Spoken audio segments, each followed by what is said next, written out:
and thank you for joining us. This is No Soundbites Allowed, and I am your host, Michael Voss, Dragon of the Southern Tier.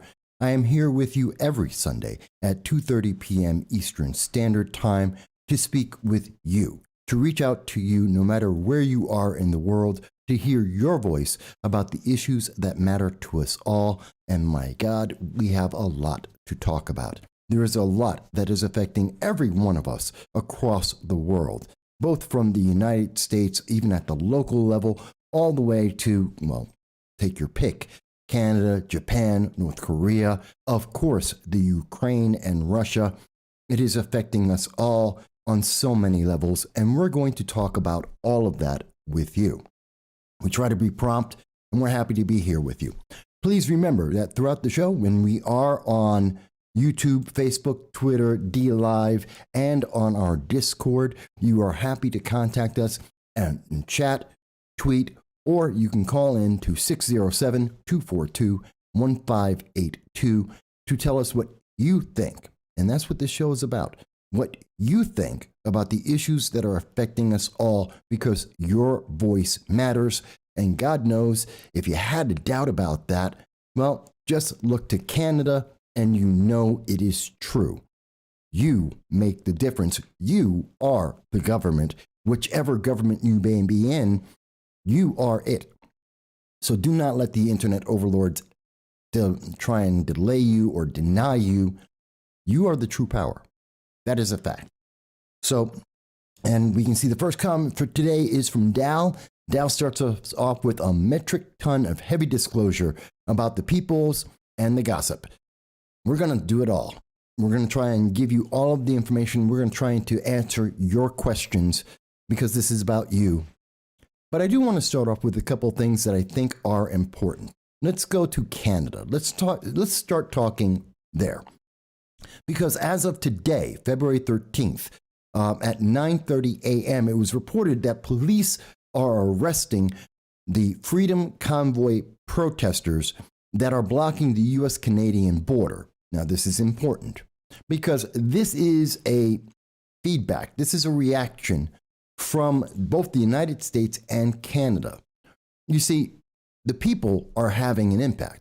Truckers are having a massive impact, not just in Canada in terms of politics, but now it's economics.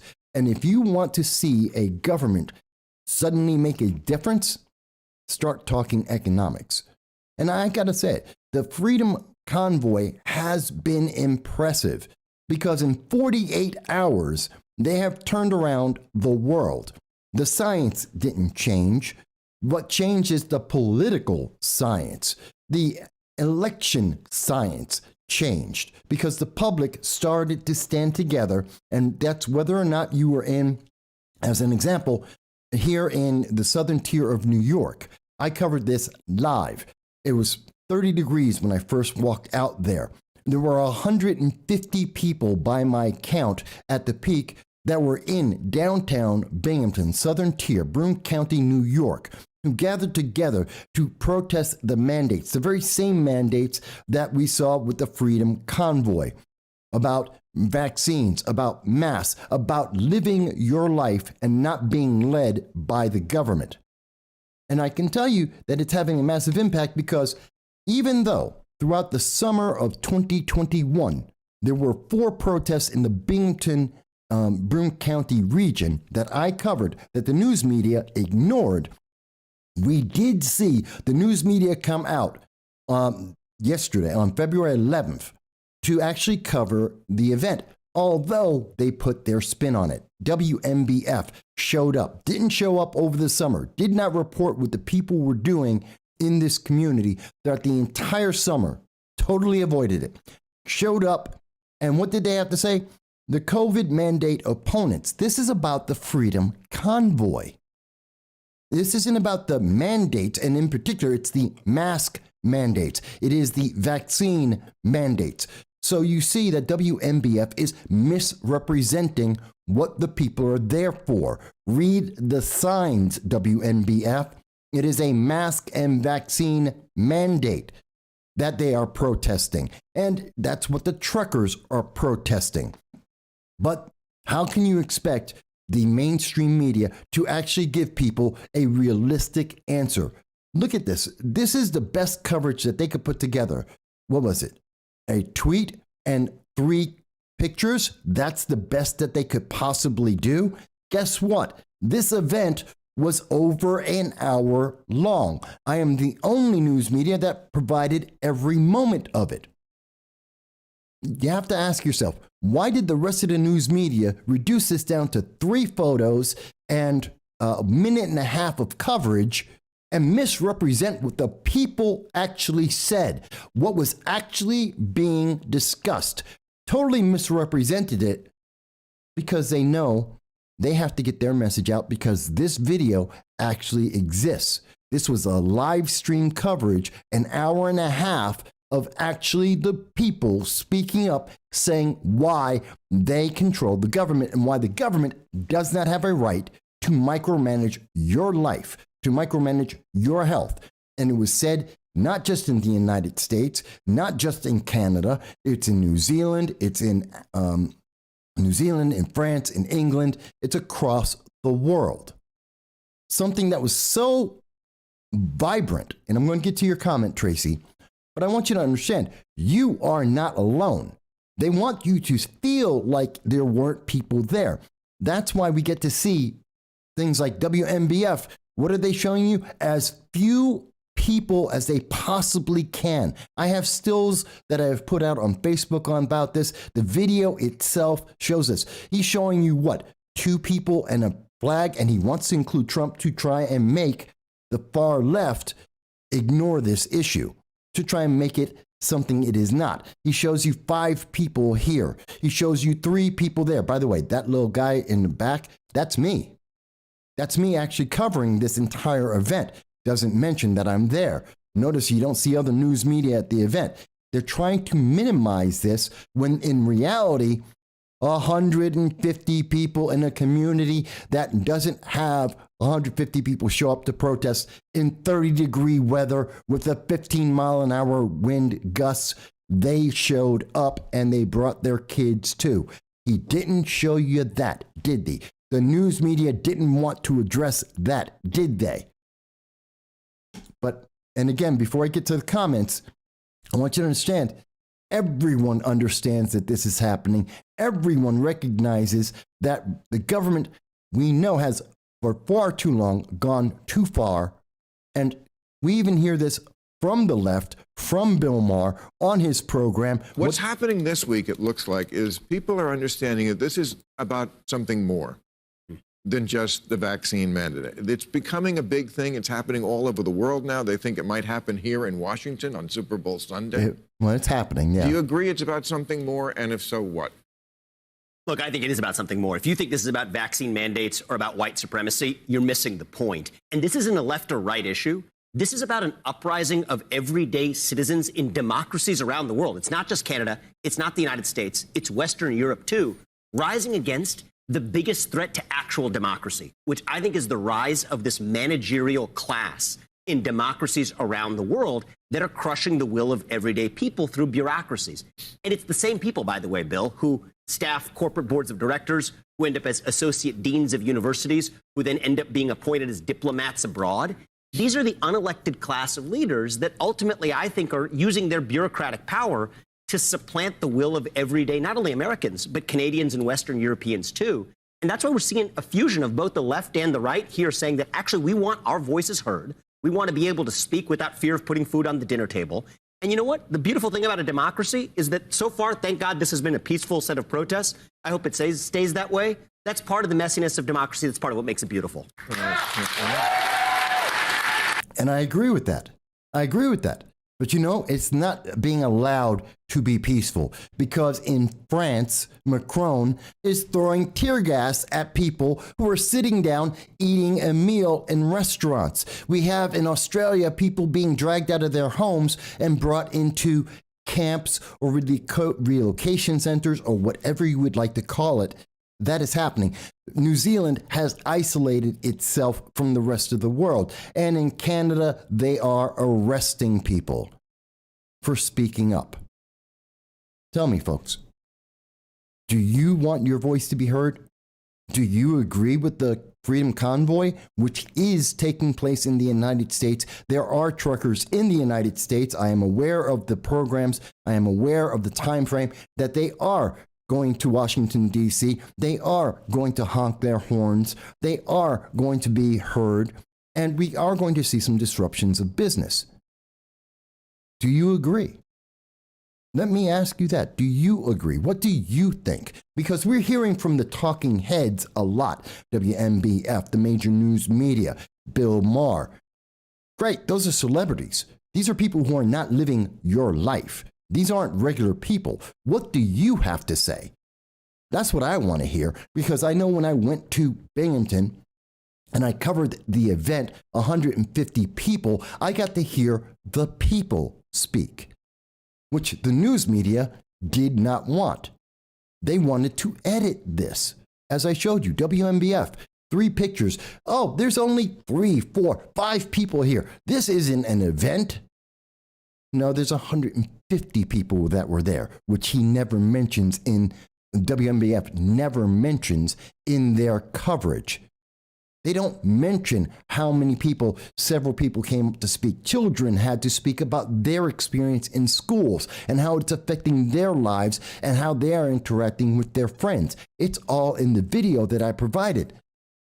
WMBF, the local news media, the major news media, do not discuss that. They don't want you to hear about that. They barely wanted to cover the Freedom Convoy itself. They never tell you in the United States, and I'm sure in Great Britain and the other nations, they keep it isolated. They never let you know there are other people protesting just like you in the tens of thousands. Let me get to some of the comments here. Tracy mentions Canadian protest has no fires, no looting, no rapes, no murders. That is a peaceful protest for sure. Let me correct you, Tracy. There was violence from the establishment, a progressive who ran over 4 protesters. And that is the only violence that I am aware of. Police have been arresting people and harassing people. That has been documented in Canada, in the United States, in France, as I just showed you. So we're seeing establishment violence. We're seeing establishment impeding people's lives, like in New Zealand, like in Australia, but we're not seeing it come from the protesters themselves. That is not happening. And yet the news media wants you to think that it is. The media wants you to think that these people have done something so terrible. John mentions, update from Arizona, a bill has been introduced to Democrats, the 2020, in reference to the election results. And I know there's a word we cannot use because we will be defunded. We will be eliminated from many of the social media sites. Thank you for the update in Arizona, another place where there have been consistent and constant protests against these vaccine mandates. And you know why you haven't heard about it?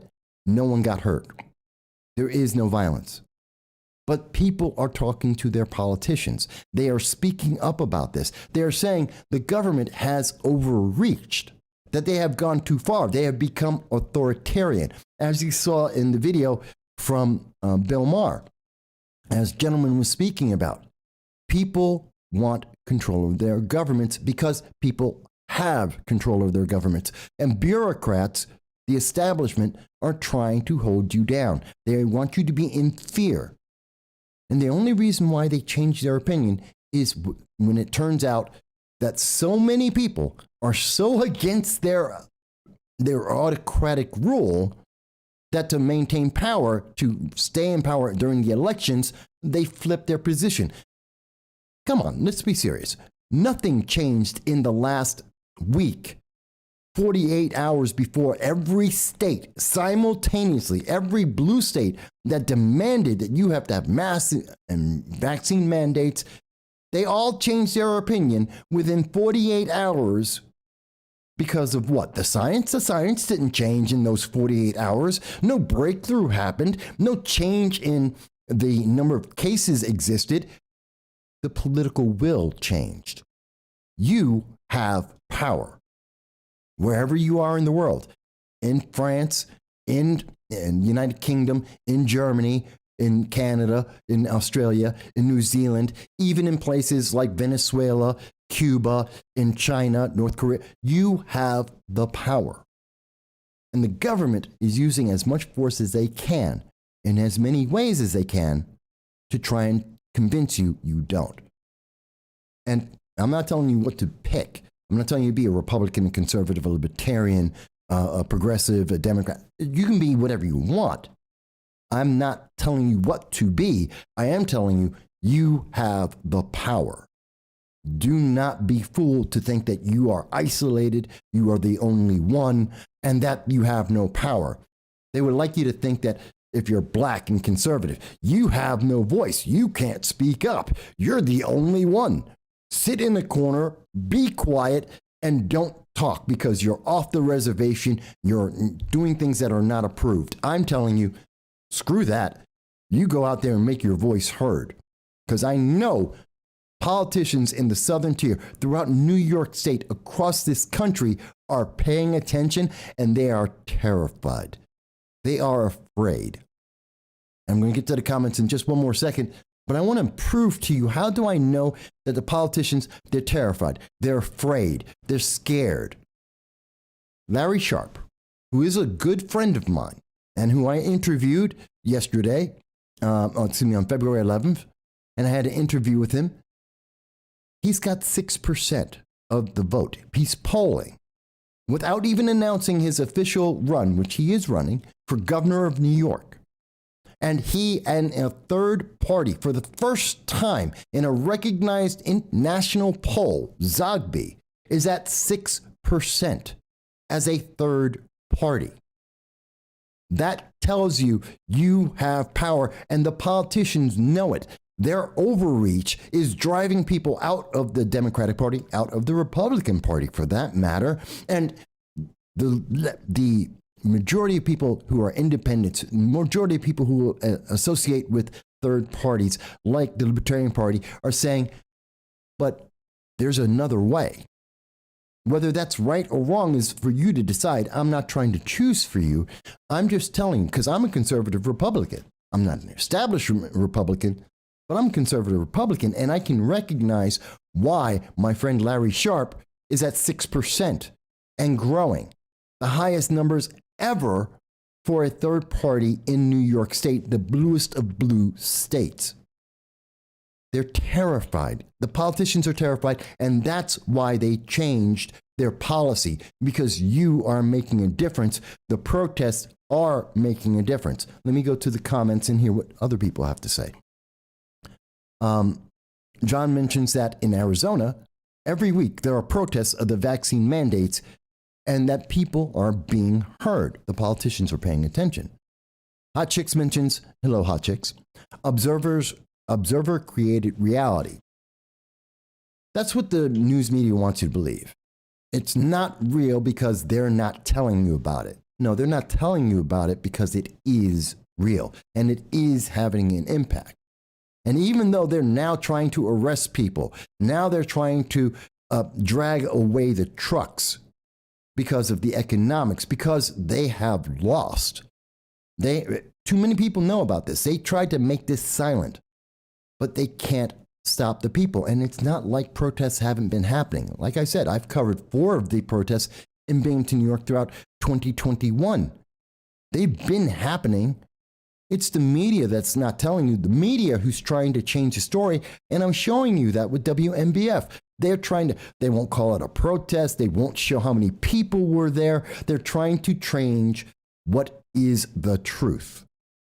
And thankfully, people are watching and paying attention and saying what they're telling you isn't matching what you can find on Twitter, on YouTube, on social media from your friends and neighbors who are there and saying, no, that's not what's happening.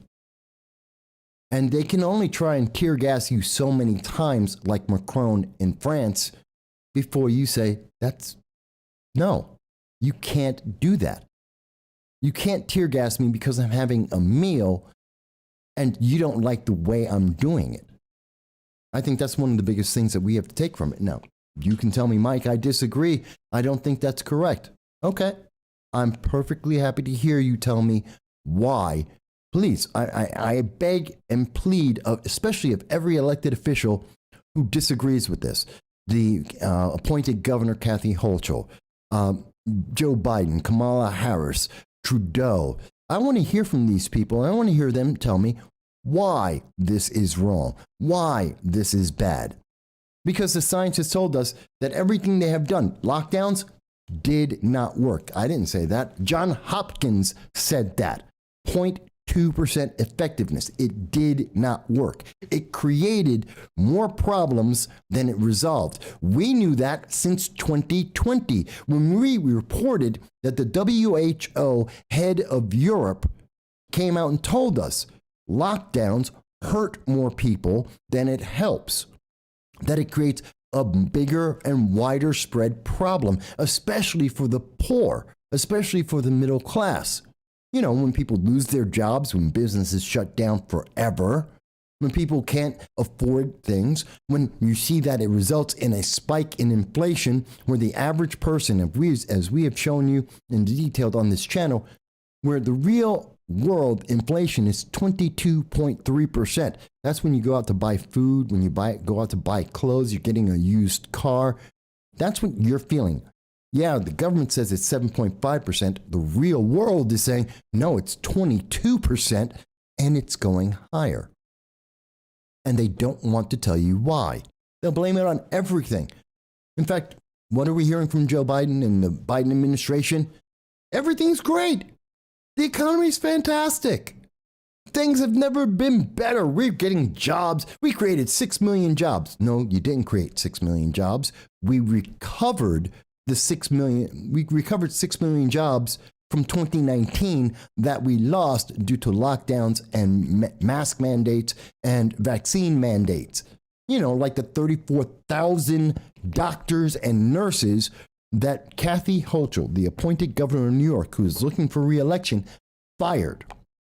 And that's why you're having trouble when you go to the doctor now. You have to wait in extended lines. You can't get certain surgeries or certain medical procedures taken care of in New York State because every hospital in New York State had to downsize, not because of the recent variant of COVID. It's because Kathy Hochul fired 34,000 doctors and nurses and healthcare workers. They don't exist in our state anymore because they dared to say the Hippocratic Oath means the government doesn't get to decide your healthcare. And because they dared to say that, you don't get to have healthcare now in New York State. You are being hurt. Again, if you think I am wrong, if you think I am misquoting sources, which I am happy, I'm going to show you all of them. At the end of this program, all of the sources we're talking about will be listed. We've done the videos for years.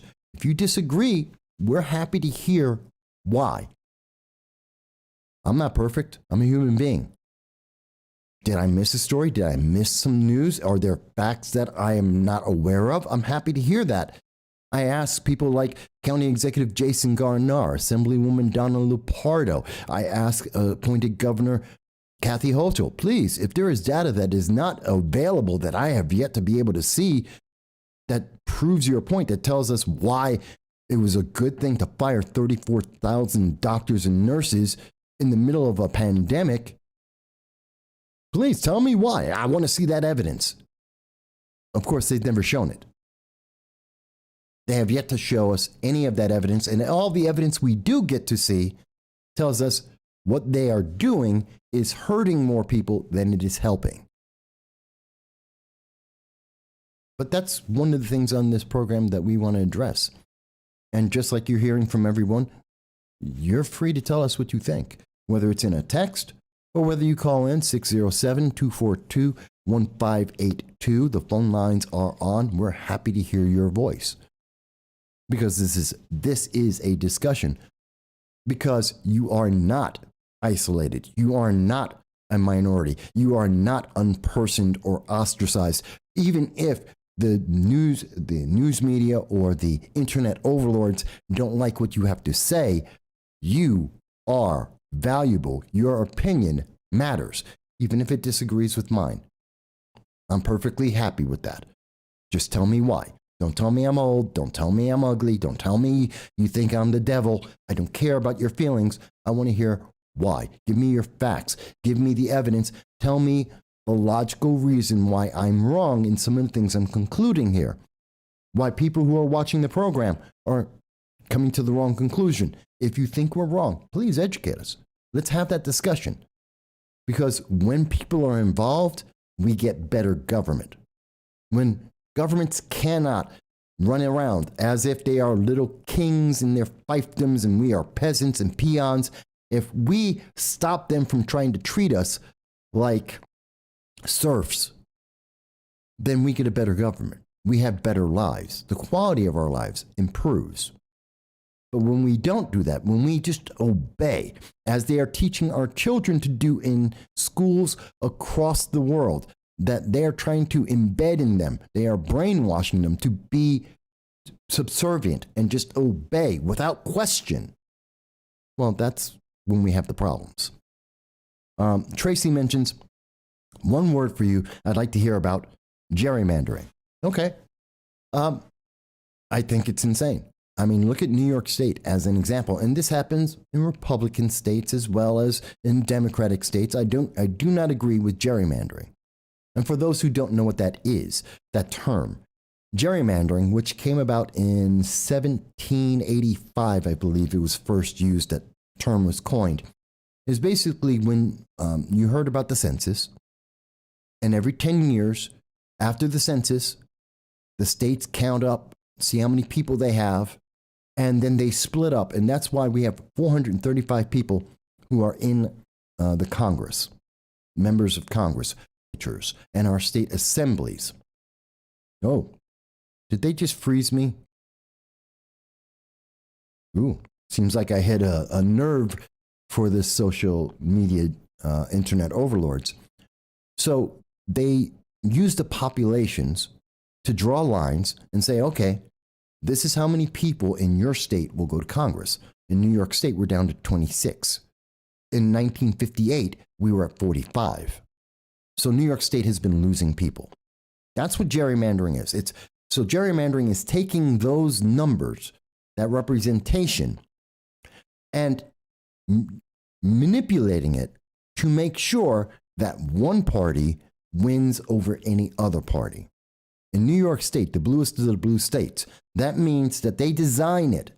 They cut the lines so that no Republican voice can win, that they can lock out the Libertarians and the Green Party and anyone else, that no other voice can be heard. That's why New York State is as blue as it is. It isn't because New York State is filled with 20 million Democrats and progressives.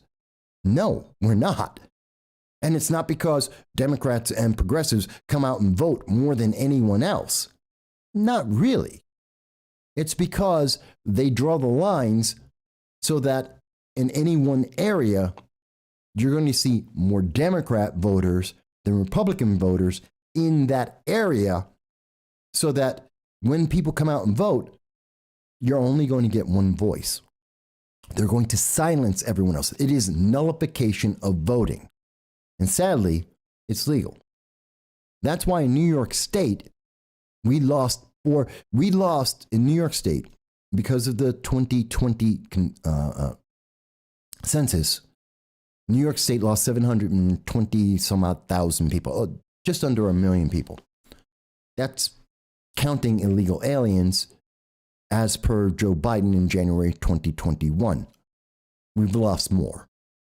But they drew the lines, and even though we lost one congressman, the reality is because of the gerrymandering, New York State loses 4 Republicans, and the Democrats gain 4 Republican seats. That's crazy. It's not that upstate New York isn't more right-leaning. It's that the Democrats in power decided to get rid of their competition. Gerrymandering is the worst thing possible because it takes your vote and throws it into a basket, throws that basket out a window, and then they set it on fire. It's nullifying your voice. You want to talk about voting rights? Get rid of gerrymandering. The problem isn't whether or not black people can vote in America. Everyone can vote in America if they are a citizen, and in some places, even if you're not, everyone can vote. It's that they won't let you vote, not the way that they want you to vote. They want to manipulate the numbers so it always shows up in their favor.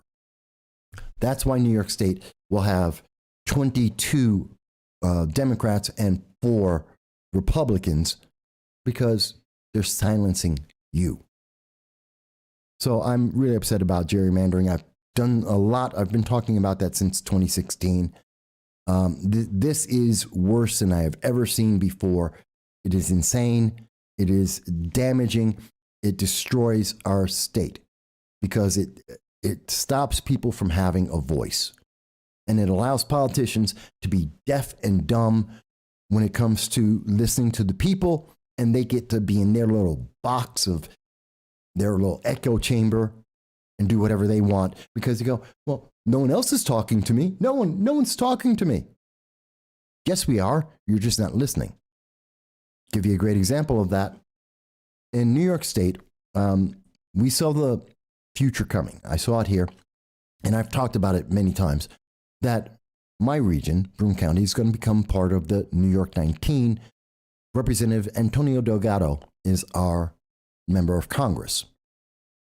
For, 6 months now, I have been reaching out on this program, in letters, in emails, on Facebook, at his live events. I have been reaching out to Representative Antonio Delgado, begging him to just answer 1 or 2 questions.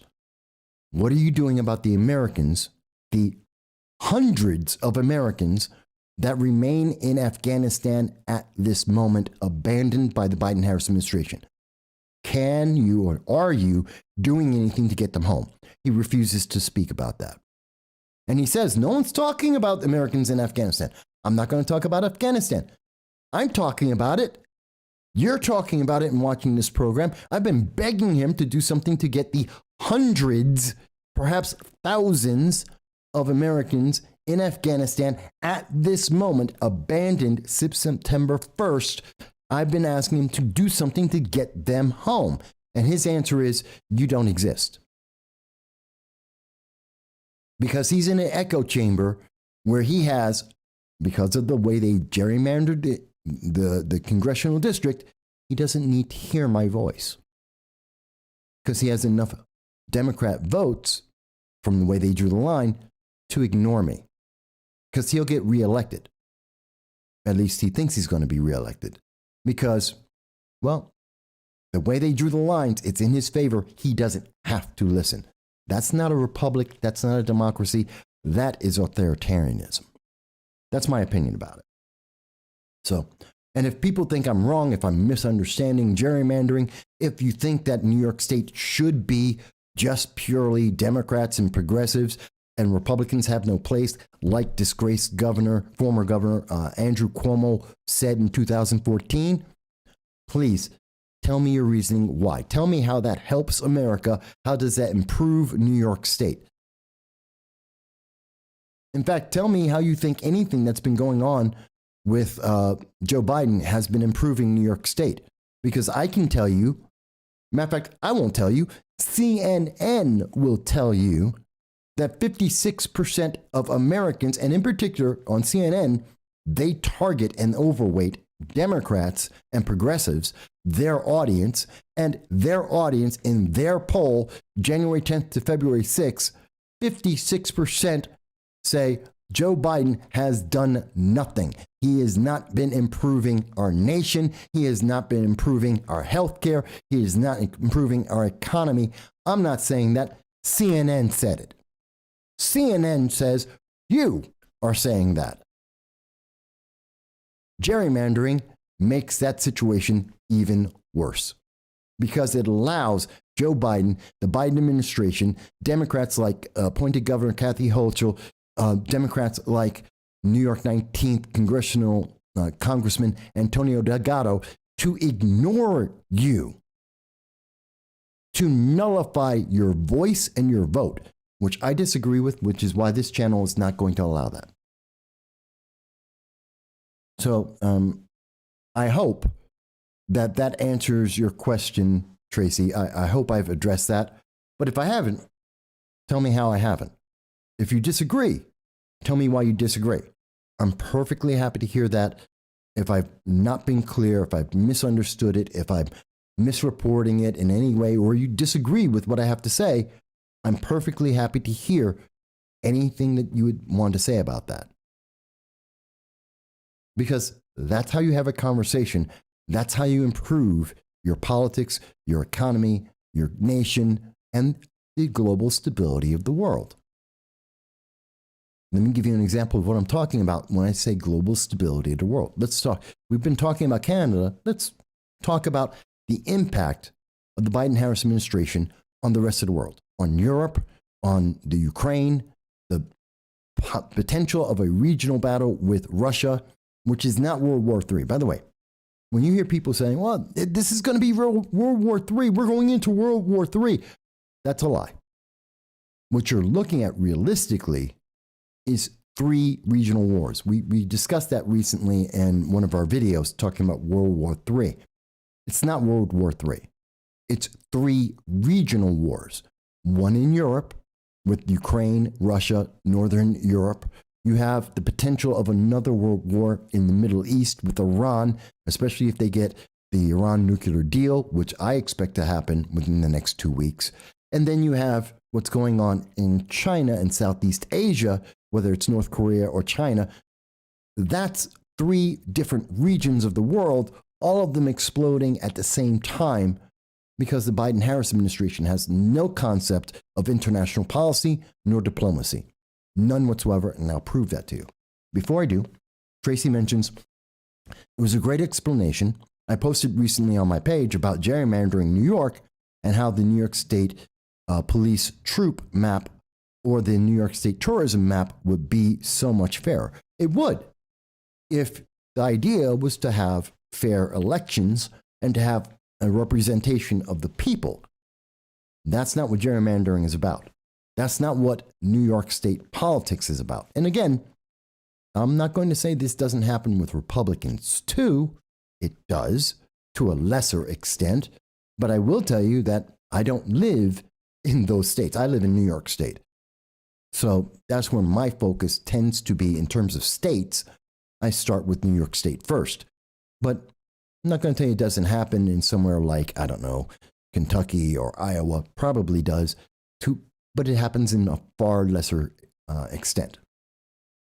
That's the data that I have available. Dow mentions, quote, stock and earplugs soared this quarter as predominantly progressive states increase their supply of noise cancellation products. Progressive leaders have noted a sharp reduction in complaints. BB. Who's BB? I'm not familiar. I'm not thinking of BB. But I wouldn't be surprised that that is happening in Canada and actually in many states. In DC, I'm expecting that they are probably. Earplugs was the unknown secret buy for, should have been your Christmas gift to somebody. It's a stock you probably should have owned because earplugs are now going to be a thing. Who knew? Let me go on to, and again, this is a conversation with you folks. I'm here to hear your voices from anywhere in the world. You're watching this in the United Kingdom right now. I know you're 7 hours ahead of me. It's 10 o'clock at night, but if you're watching, I'm happy to hear your voices. I know we have an audience in Sweden. We have an audience in India. We have an audience in France, Germany, Poland. I'm happy to hear all your voices everywhere in the world. John asked, Mike, will you start selling earplugs at convoy protests if they occur in the U.S.? I would, except when I cover an event like I did in Binghamton, and I'm the only one, especially because I'm the only one covering live, word for word, unedited, everything that is happening. If I were to go in there to sell stuff, well, that would be a conflict of interest because then I'm gaining something. No, that's not why I do it. I do it to make sure people know what's happening. Oh, Dow says it's the Babylon Bee. Okay, that's your... You know what? I don't think it's so much of something that the Babylon Bee made up. I think it's real. It's realistic. Watch stock in all the companies that make earplugs are going to be up in the next quarter. But that's why I would love to sell products. God knows I need the money. I'm a poor working class guy. Hell, I'm a poor guy myself, struggling to make it through. I need the money. I lose money doing this every year, doing this show and being at events. But I think it's important.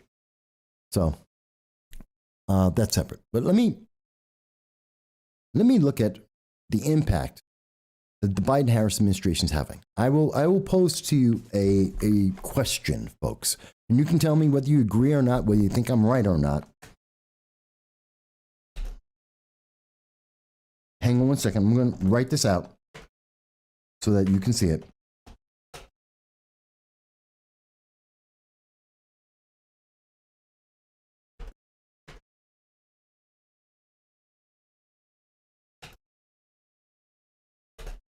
Hang on.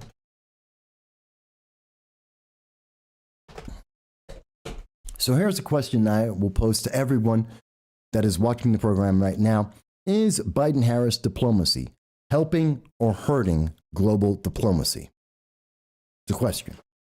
I have my opinion. I want to hear yours. I want to hear from everyone in the world. I don't care where you are in the world. If you watch the video after, if you can't see it live because, say, you're in England, you're going to sleep because you got to get ready for work tomorrow. If you're in India or Sweden, you can't answer because of the time difference. I understand you're asleep, you're singing in the morning. That's fine. I still want to hear your answer in the comments. Tell me, do you think they're helping or hurting? Because I believe that every time they allow Joe Biden to speak, like he did with Lester Holt on NBC News just 3 days ago, he made things worse. He is destabilizing the world every time they let this man speak. Let me prove my point with evidence.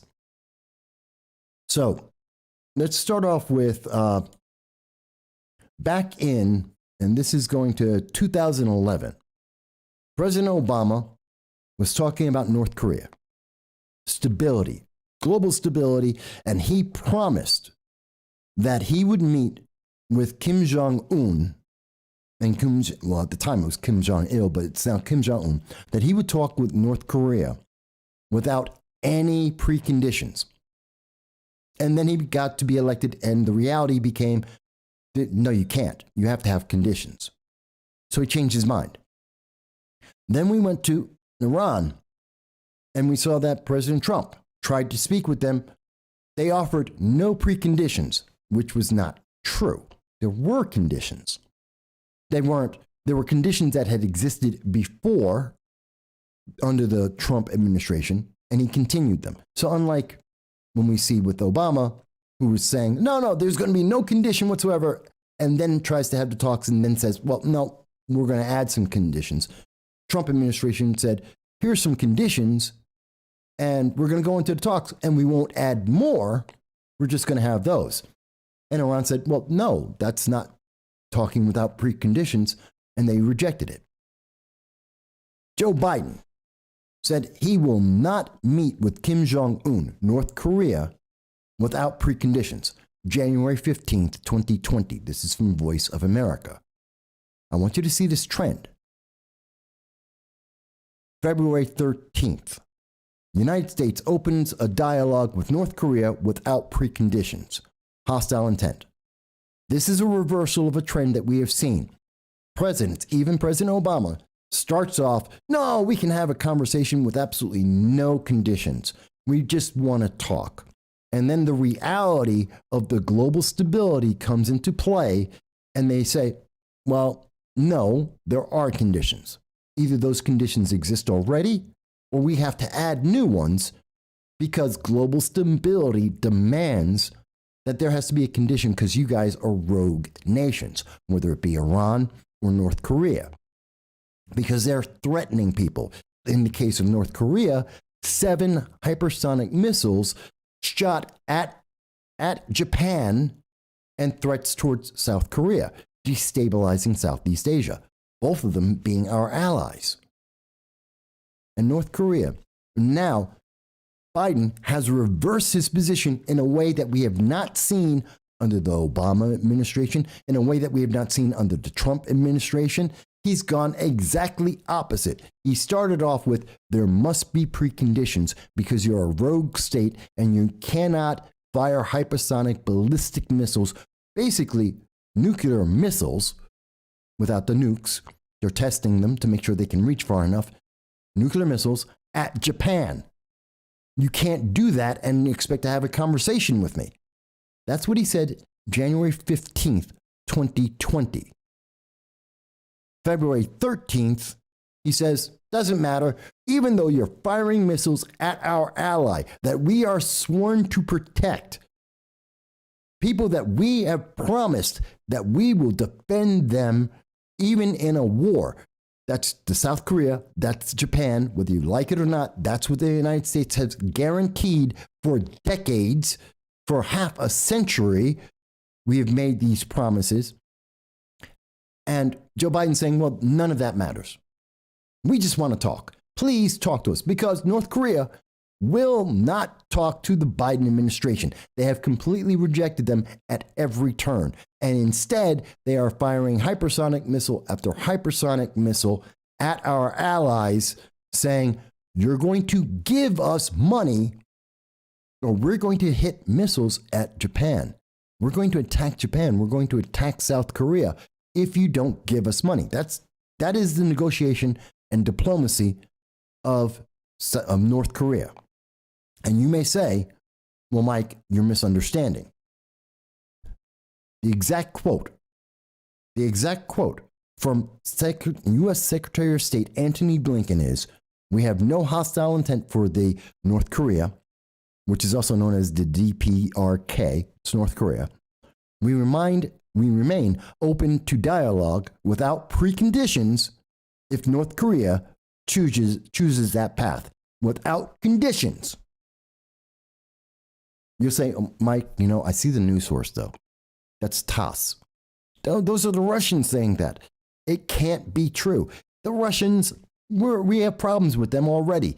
TASS is a Russian news agency. It can't be true. This is from the United States, the state government of the United States. This is Secretary Blinken. And in this comment, in answering the question from the press, Antony Blinken says, and the line is, at the same time, we remain prepared to meet without preconditions to pursue practical steps towards diplomacy. The goal remains the same in its shared goal, the complete denuclearization of the Korean Peninsula and its lasting peace. We have no hostile intent towards North Korea. And again, we unfortunately have seen their response is to making it clear that we are prepared to pursue diplomacy with, unfortunately, that response has been a series of provocative actions. North Korea is attacking. We are begging them to please talk to us. That's it. And you think, well, Mike, that's just one question. In his main comments, while he's in Southeast Asia, he was actually in Hawaii, talking to Japan and South Korea. This is what Secretary of State Antony Blinken, representing the Biden-Harris administration, says. I want to underscore, we have no hostile intent towards North Korea. We remain open to dialogue without preconditions if North Korea chooses that path.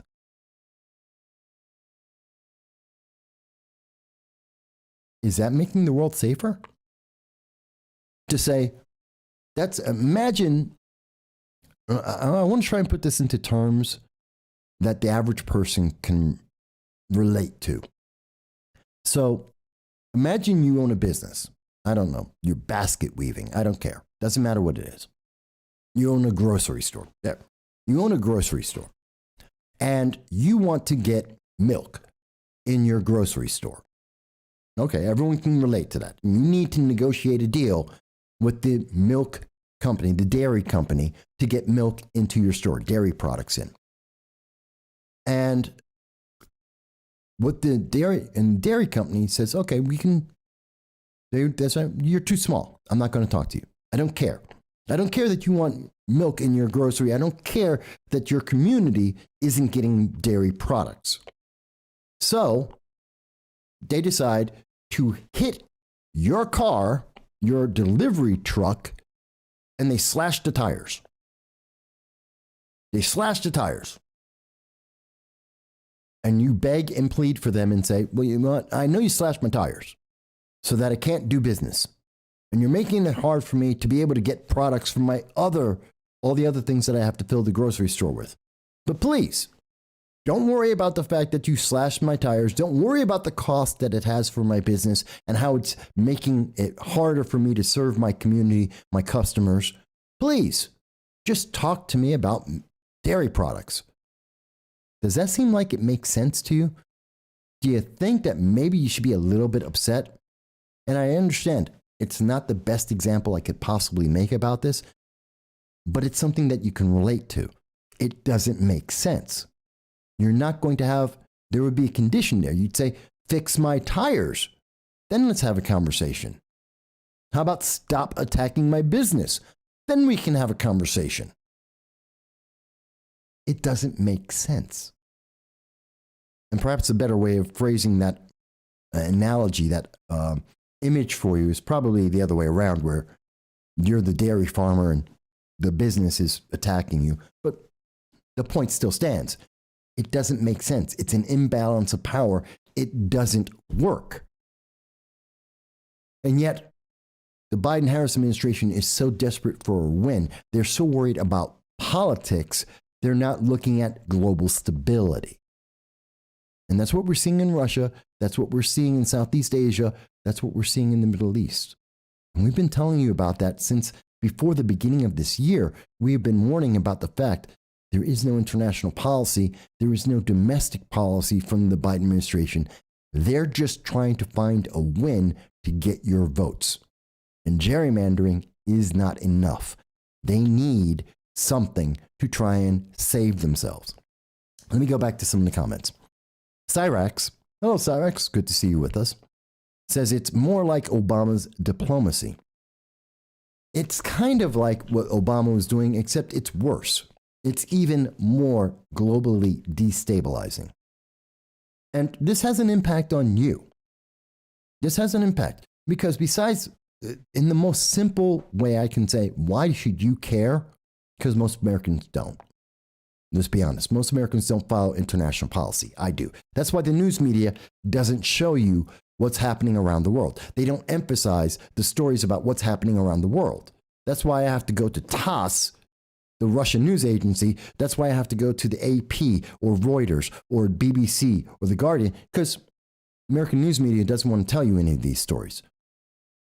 It's the reason why they weren't telling you about the Freedom Convoy. You had to go to Canadian news. You had to go to social media because the American news media didn't want to tell you about it. They have a bias. They don't want you to know because you might think badly of what they're promoting, the political agenda that they're trying to shove down your throat. But I am looking at this. And why does this matter to you? Because if we have North Korea actually attacking and actually, whether one of those hypersonic missiles misses by accident or on purpose and hits Japan, the United States, we have troops in Okinawa. We're going in. That's a regional war. Again, it's not World War III. It's a regional war because there's no connection between North Korea, Russia, China, and Iran. It's not a global alliance against the United States. They each have different reasons why they want to fight the United States, why they want to win against the United States. So when you hear the news media say, World War III, no, they're absolutely wrong. Regional wars, absolutely correct. Simultaneous regional wars, most likely.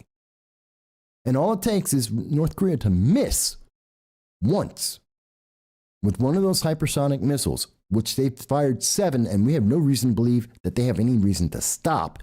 They have more of them. All it takes is one of them to hit South Korea or Japan, and the troops in North, starting with Marines in Okinawa, and troops we have in our bases in the Philippines and throughout the rest of the world, they're coming in, and your brothers and sisters, your sons and daughters, your dads and moms are going to war because they're part of the military. We are in a regional war. Kind of like Korea well, actually, the Korean War never ended. Let's remember, we have been in a truce, what do they call it? A truce. We've been in a truce since 1958, and we're just not firing. We've never declared peace with North Korea. We have never said we're not at war. We're still in a state of war with North Korea. It would just become a fighting war, not a cold war. So this matters. If you have anyone in your family who is in the military right now, this affects you. If you're in the military, it affects you. If you have ties to the military, it affects you. And of course, that also affects business. Because remember, under the Obama regime, we transformed America. Remember that promise? We're going to transform America. Well, that transformation was to take America from a manufacturing country into a service country. Even though we were one of the most capable manufacturing companies in the world. And we went to service. So everything we get comes from somewhere else, in particular, Southeast Asia, Korea and China, Taiwan, and a few other places, Southeast Asia, Indonesia. They're making a lot of the stuff, almost, well, a huge portion of the stuff that we have. We need those cargo ships to come in to get the things that you use every day. Just look at where everything is made from when you go to Walmart. Look at where everything's made. It's not the United States. That's because Obama transformed America into a service country. So if we have wars starting up, we lose all that stuff. You want a new phone? You're not going to get one. You want a new TV? You're not going to get one. I know you want to watch the Super Bowl. You're not going to have the TV. You won't be able to do it. You want to get something for your car. You want to get something for your house. Knives, forks, plates, new cooking pans. That's coming from overseas, Southeast Asia. We see a war start up there. You're not getting any of that stuff.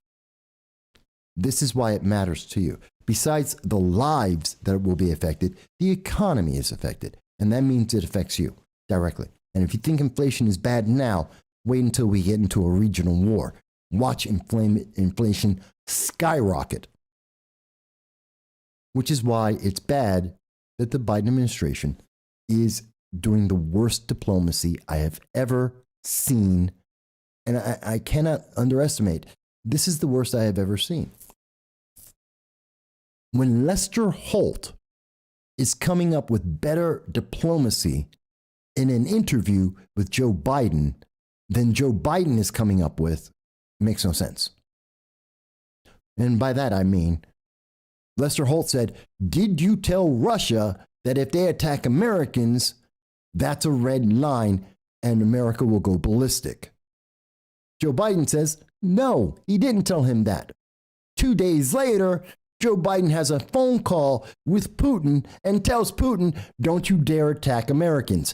Thank you, Lester Holt, for determining American policy. It took Lester Holt of NBC News in an interview to think of the international policy for the Biden-Harris administration and for Secretary of State Blinken to figure out that they need to tell Putin, don't you dare attack even one American.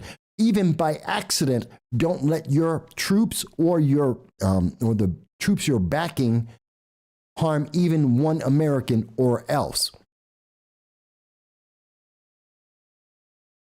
I mean, am I missing something here, folks? Please tell me. If I've misunderstood it, if I'm not explaining it properly, if it doesn't make sense, tell me. I will be happy to try and find another way to explain it. I will give you all the resources so you can look at this for yourself and understand the conclusion that I'm coming to and why this is bad, not just for the, Japan or South Korea. It's bad for the world. How this impacts everyone. Because again, if the United States isn't getting, if we have a regional war because of North Korea screwing up with a hypersonic missile, yeah, the United States isn't going to get any of the services, any of the goods manufactured that we need. Neither is Europe. Neither is Australia. Neither is Canada. Neither is Mexico. The world is affected by this. And no one in the news media is willing to tell you this. No one's willing to have this conversation and tell you the honest truth of what the consequences are of what's happening right now. Because you need to know. Cyrax goes on to mention Pelosi and Circleback chick, that would be Jen Psaki, the press secretary of the Biden-Harris administration, both slipped, saying Obama was in charge. Well, he's been starting to take over. He's been working on a lot of diplomacy because Secretary of State Blinken, one, can't be everywhere, and God knows we need him at least 4 places right now around the world to try and stop the fires that are going. In addition, they're following basically the Obama plan of international policy, which did not exist under the Obama-Biden administration. It was non-existent. And what did exist was apologies. And today we have a non-existent international policy because we are not addressing these things. We have no answers. We're begging for people to talk to us. We're begging for Iran to have a conversation with us. We're buying, literally, as we have shown you on this program, 2 weeks ago? The Biden administration lifted sanctions on Iran to make them come to the table to have a discussion about the Iran nuclear deal. We gave away money, which is going to be used to help increase global terror. Iran is the largest sponsor of global terror in the world. Every time we give them money, when we release sanctions, global terror goes up in the world because they have more money to fund that. They have more electricity to fund that. The United States is giving them for free more money to enable more global terror because we want them to talk to us. And Iran is saying, no, give us more. Buy us. The price to buy our conversation is higher than what you're giving us. Now, North Korea is saying, I'm going to buy into that too. Yeah, give me money to stop firing missiles at Japan. This is how you're being affected, folks. This is the reality. This is why it's important, why we go over this week after week, because your life is being affected by this. This is why things you're buying are part of the reason why they're going higher and higher, besides the fact that we're spending money, $7 trillion. We're printing money like crazy, and that makes your money worthless. Add to that the fact that we're getting less and less products being manufactured around the world getting to us. So again, the price goes up and up.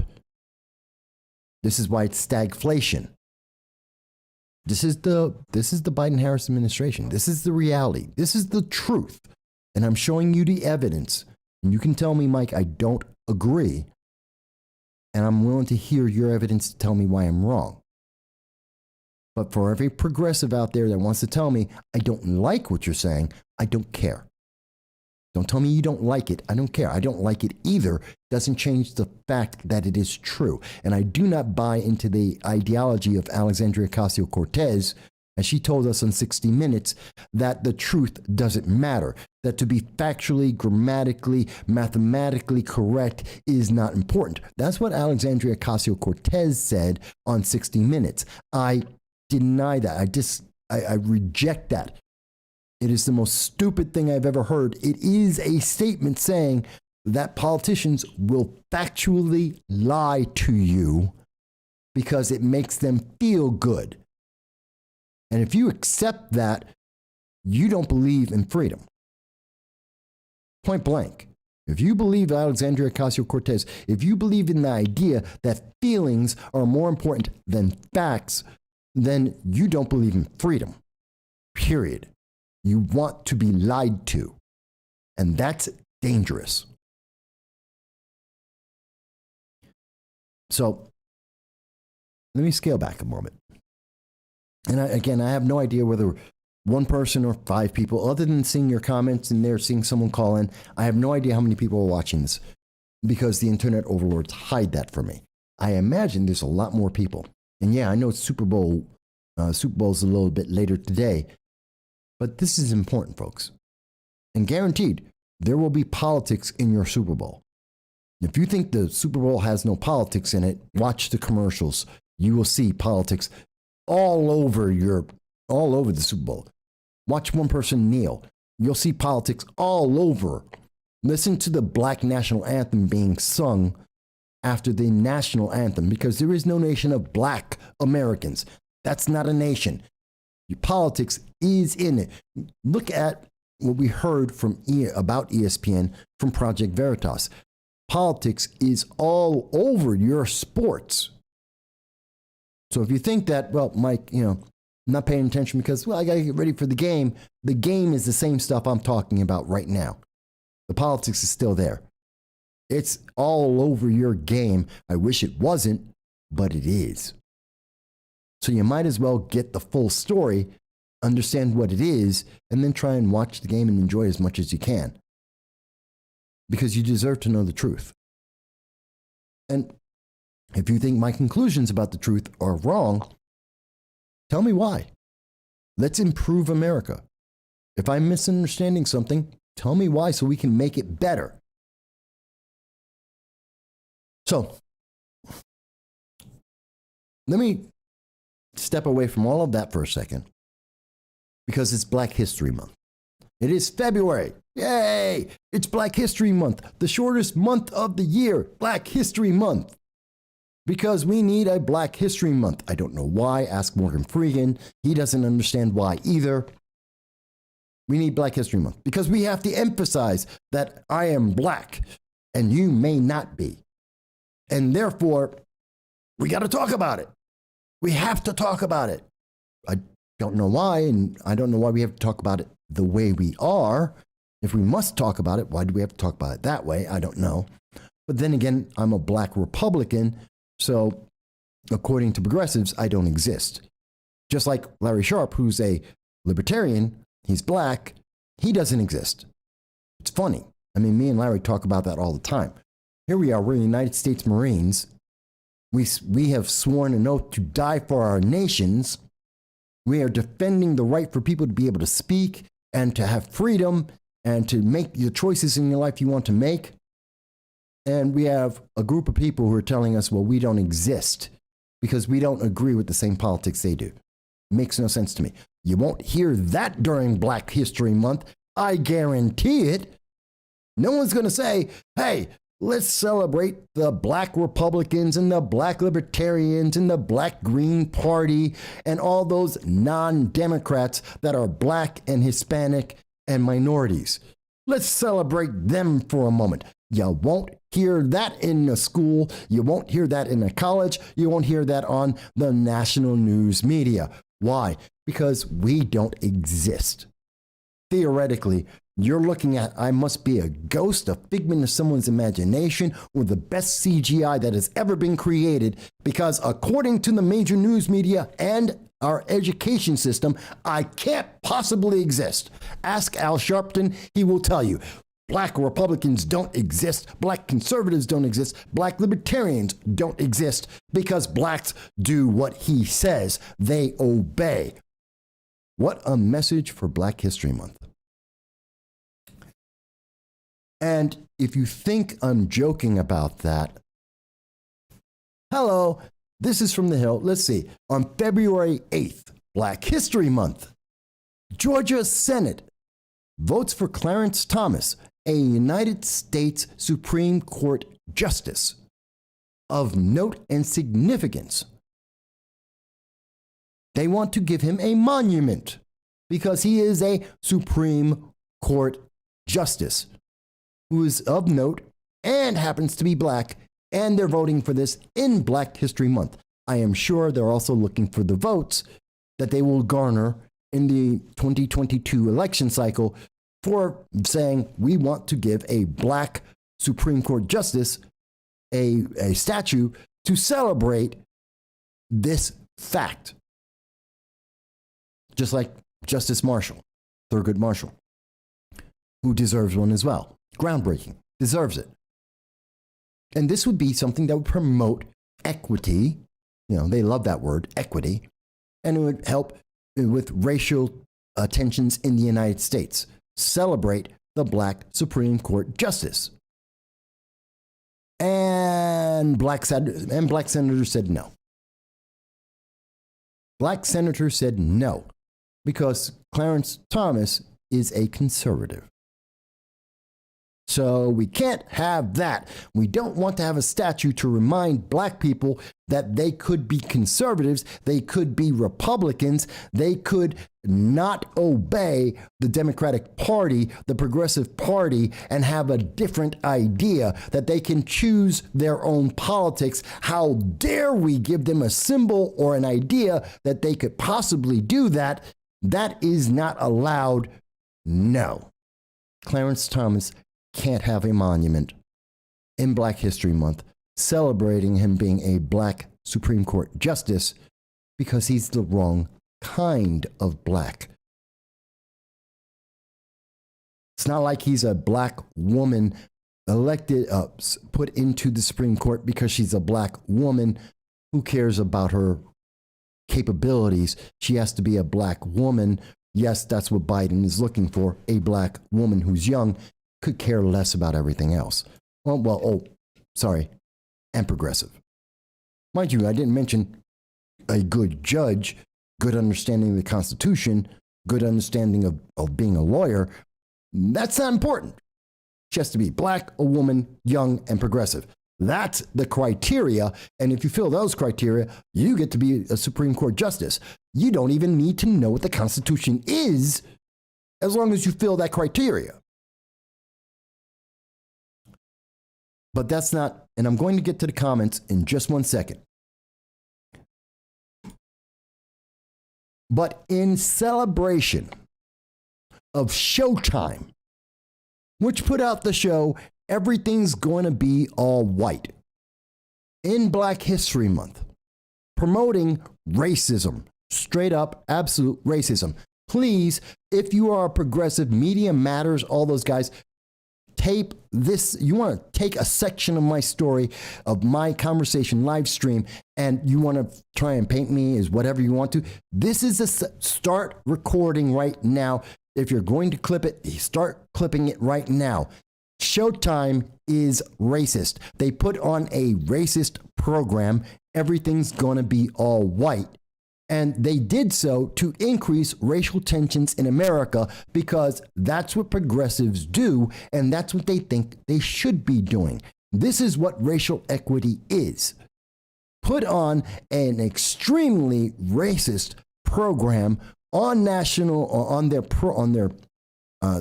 cable channel, and push this onto their people to make people more racist and increase the net racial tensions because of equity. And two, the producers of Everything's Going to Be All White, to the viewers who support Everything's Going to Be All White, to the progressives that believe intersectionality and identity, gender politics, the people who believe that you are nothing more than the color of skin that you are, and are teaching our kids through application of critical race theory that white people are evil and people of color, black people, are victims for life. Let me show you. This is my statement. This is what I want to represent for Black History Month. By the way, if you get triggered, you're about to be triggered. There are words in here you're not going to like. I don't like them, and I'm going to play it anyway. Will you ignorant niggas please shut the hell up?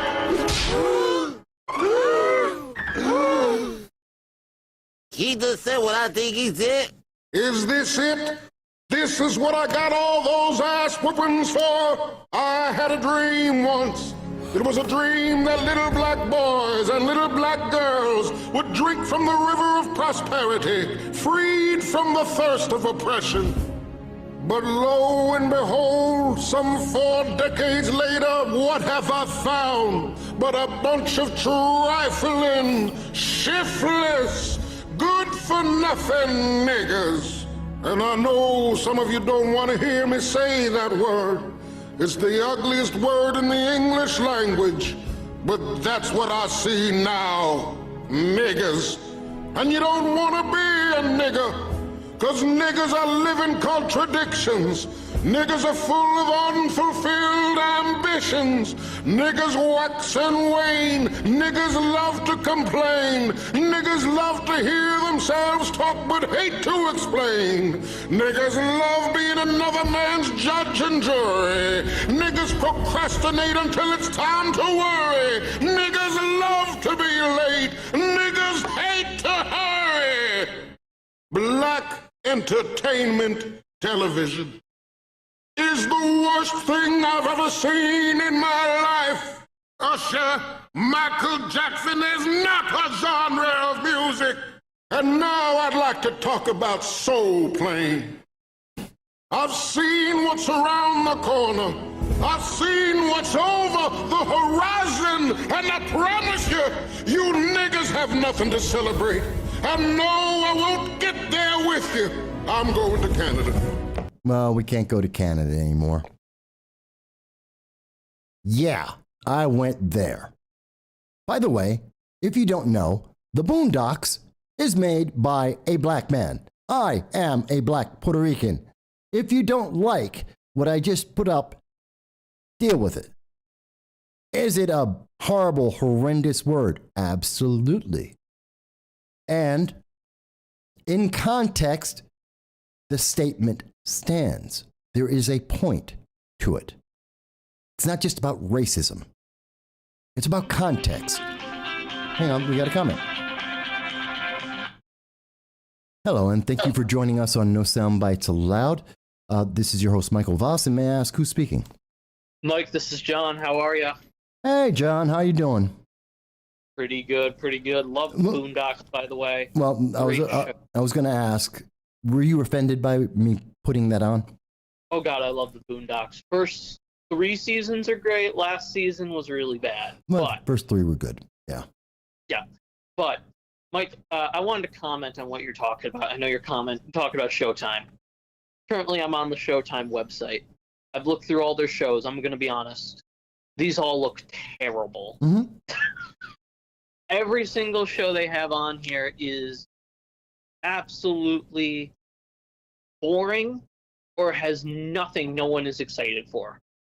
Completely honest. This, to me, seems just like an attempt to garner up some controversy and attention with the woke crowd because, my God, Showtime has nothing else to offer. Well, there's the old saying in both in politics and entertainment, there is no bad news. There's no bad attention.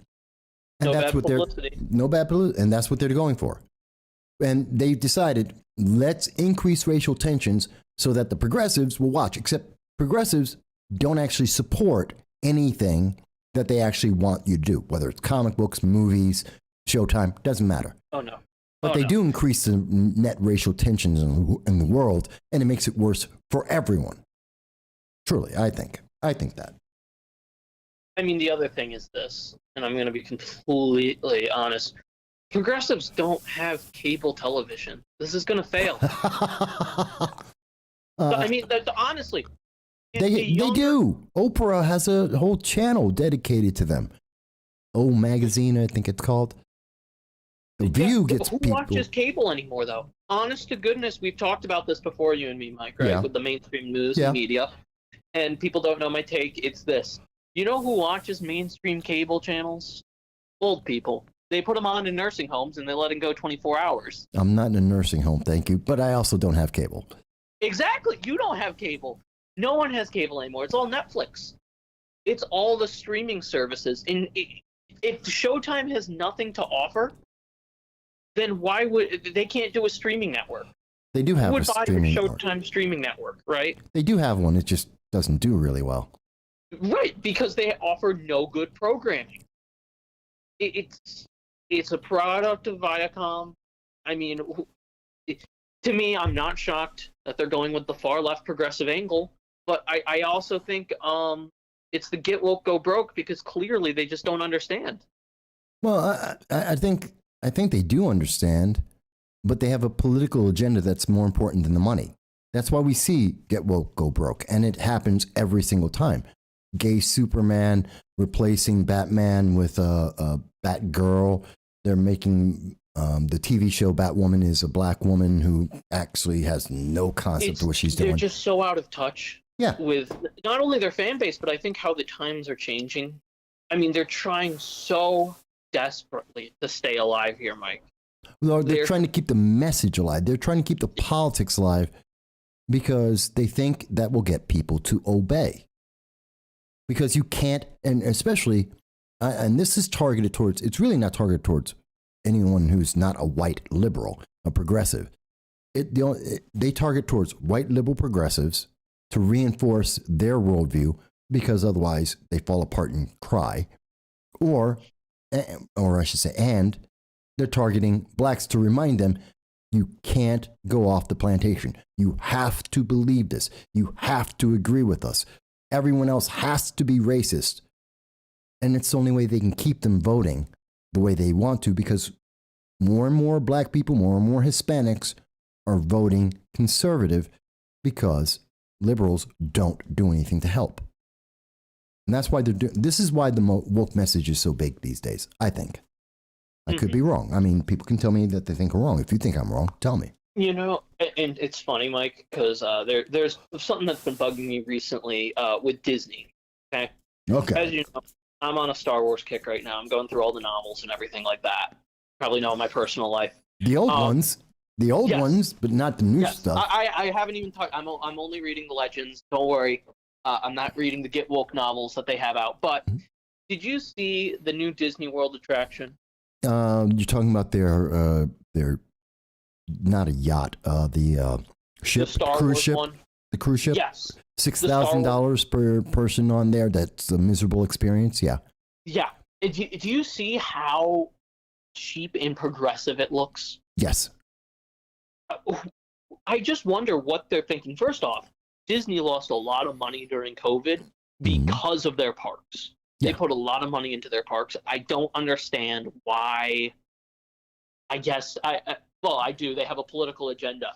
But at what point do you say, okay, we have a duty to our shareholders to not lose so much money? Maybe we should lift the mask restrictions.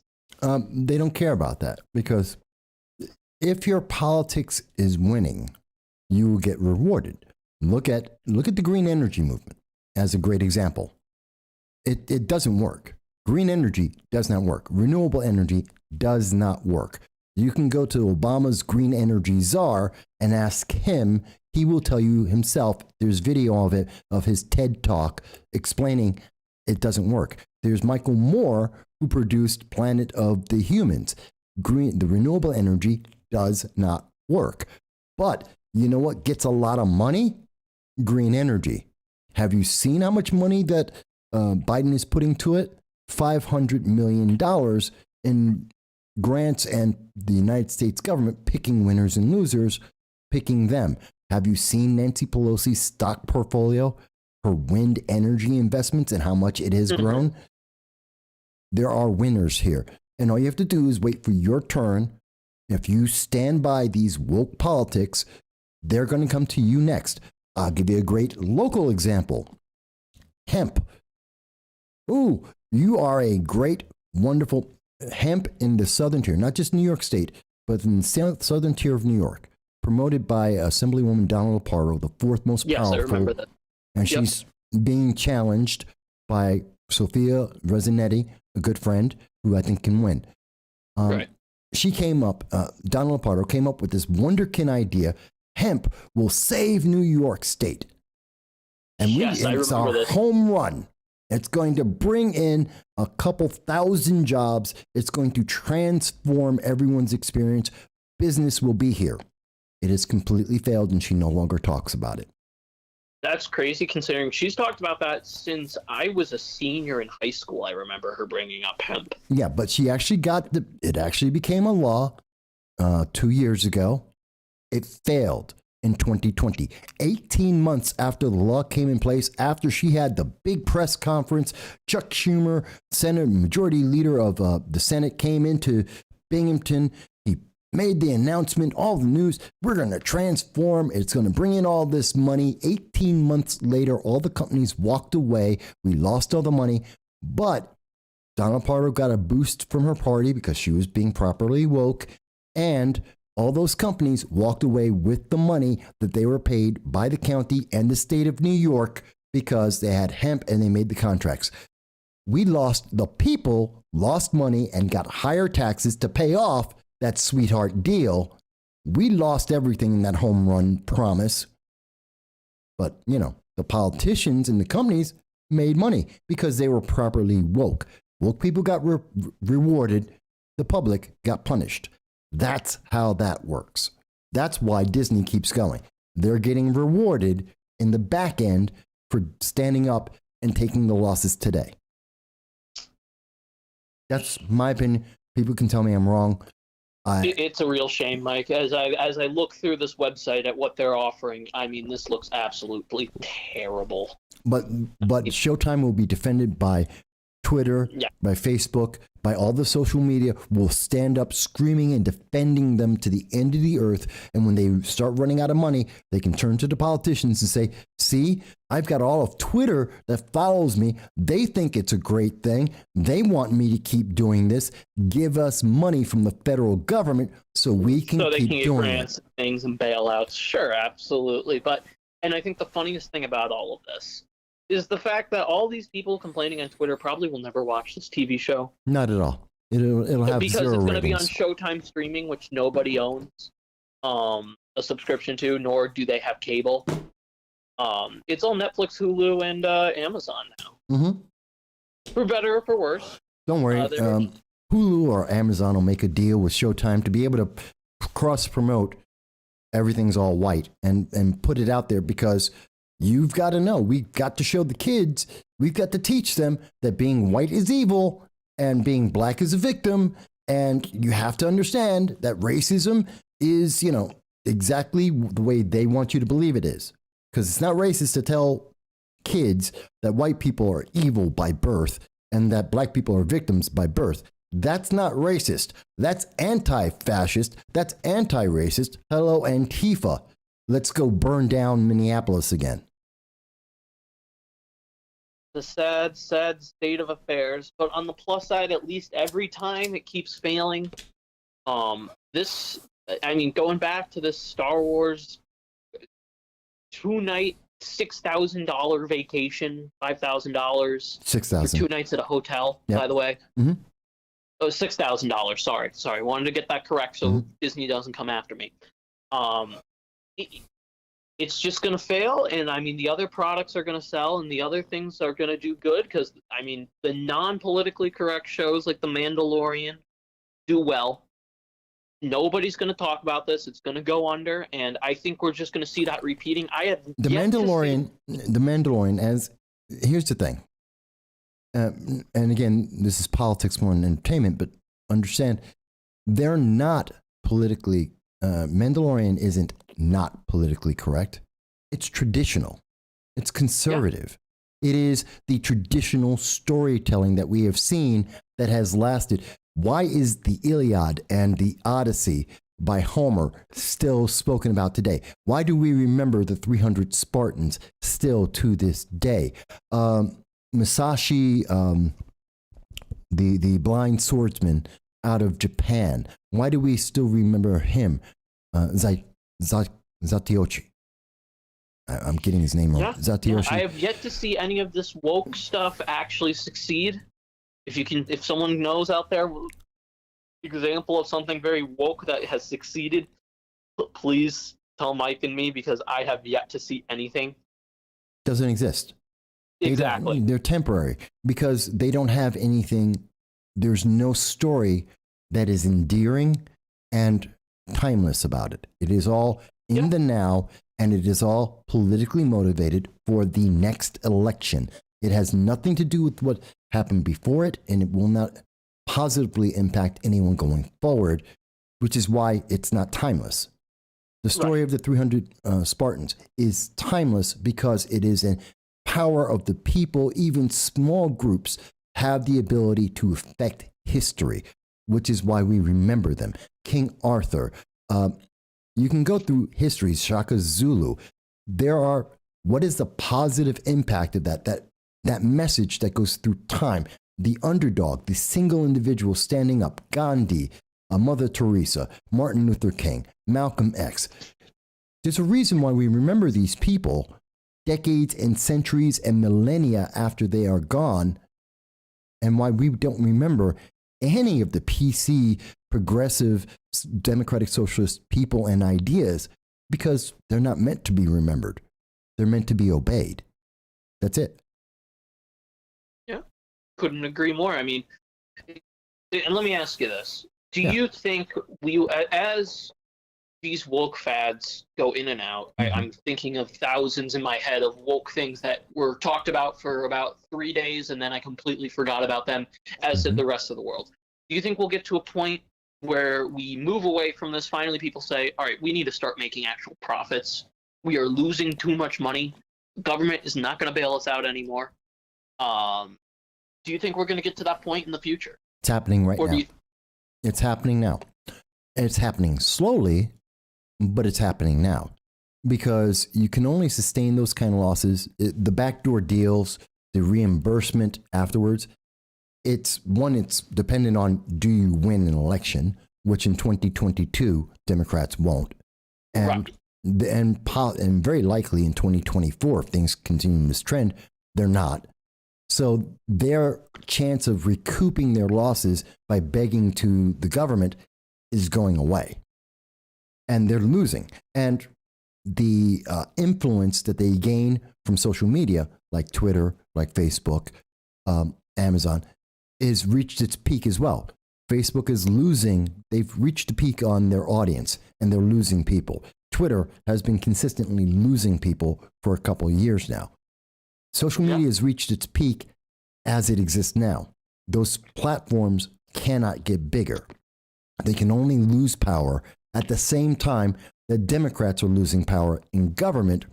Therefore, your chances of being reimbursed go out the window. Therefore, you have to change your business model to make profit again. Because profit isn't an evil thing. It's necessary.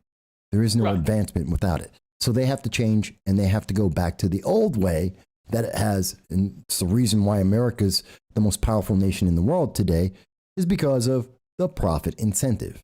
They have to go back to it. Couldn't agree more, Mike. But I just want to get your thoughts on this, especially with, like I said, I have just been following this hotel story for about 2 weeks now. Because it has been fascinating to me to see how Disney parks have taken such a loss, do something woke, and then are going to continue to take a loss unlike anything before it. You know, they're just going to continue. I understand. I understand completely. It's mind-boggling to me. But I hope you're right, and I absolutely agree with the 2022 elections. I think we're going to see a lot less woke stuff because, one, they don't have the boogeyman anymore, and people are tired of talking about he who shall not be named, according to liberals, also known as Donald Trump. Or Joe Rogan. Yeah. They won't be able to, I mean, less so Joe Rogan, more so, I mean, how many SNL episodes were based on Donald Trump? Well, now they don't. It's 2 years after the election, and he's still the number one thing they talk about. They still, and matter of fact, I have some stories about that coming up. They're still talking about nothing but Donald Trump. And it's not working. He's not in office. That's why it's not working. He's not in office. He's not the one screwing up in North Korea and China and in Russia, Ukraine, and in Iran all at the same time while tanking the economy, while inflation is going up at 40-year highs and looking to go higher, and people aren't working. That's all happening under their guy. Trump had nothing to do with any of this. This is their guy and their policies, and they are failing as predicted, and they're just scrambling because it's like, well, something should work. It's like, no, none of it will work. You would think they would catch on. I mean, this happened. I don't know how much you remember the early 2000s. This happened exactly. The same thing happened in the early 2000s with Bush. You remember the show Little Bush? Yep, I remember it. Yeah, exactly. They had all these weird anti-Bush stuff. How many people remember that? You know, Nobody. How did it withstand the test of time? It aged so poorly. Nobody cares. You know, you would think that these liberal late night hosts, these far left Hollywood people, would want to make an impact with a story that matters. I guess they don't. They don't, because, again, it's all about the politics of now. It's about the story of now. It's Alexandria Ocasio-Cortez. It's truth. Truth is not important. Feelings are important. It's about having the feelings. Am I touching your feelings? And your feelings are transitory. They are temporary, which is why they are constantly giving you something new to feel. That's why we always have all these stories. I feel like this. I feel about crime. We got to talk about crime today. Then we got to talk about Build Back Better. Then we got to talk about voting rights. Then we got to talk about international conflicts going on. And then we got to go back to race, because it's constantly, you have to have a new feeling, because it's all about feelings and not policy. Policy lasts. Policy is definitive. It is something that you can detail, you can empirically look at it, you can look at its success and failure. They have to focus on it.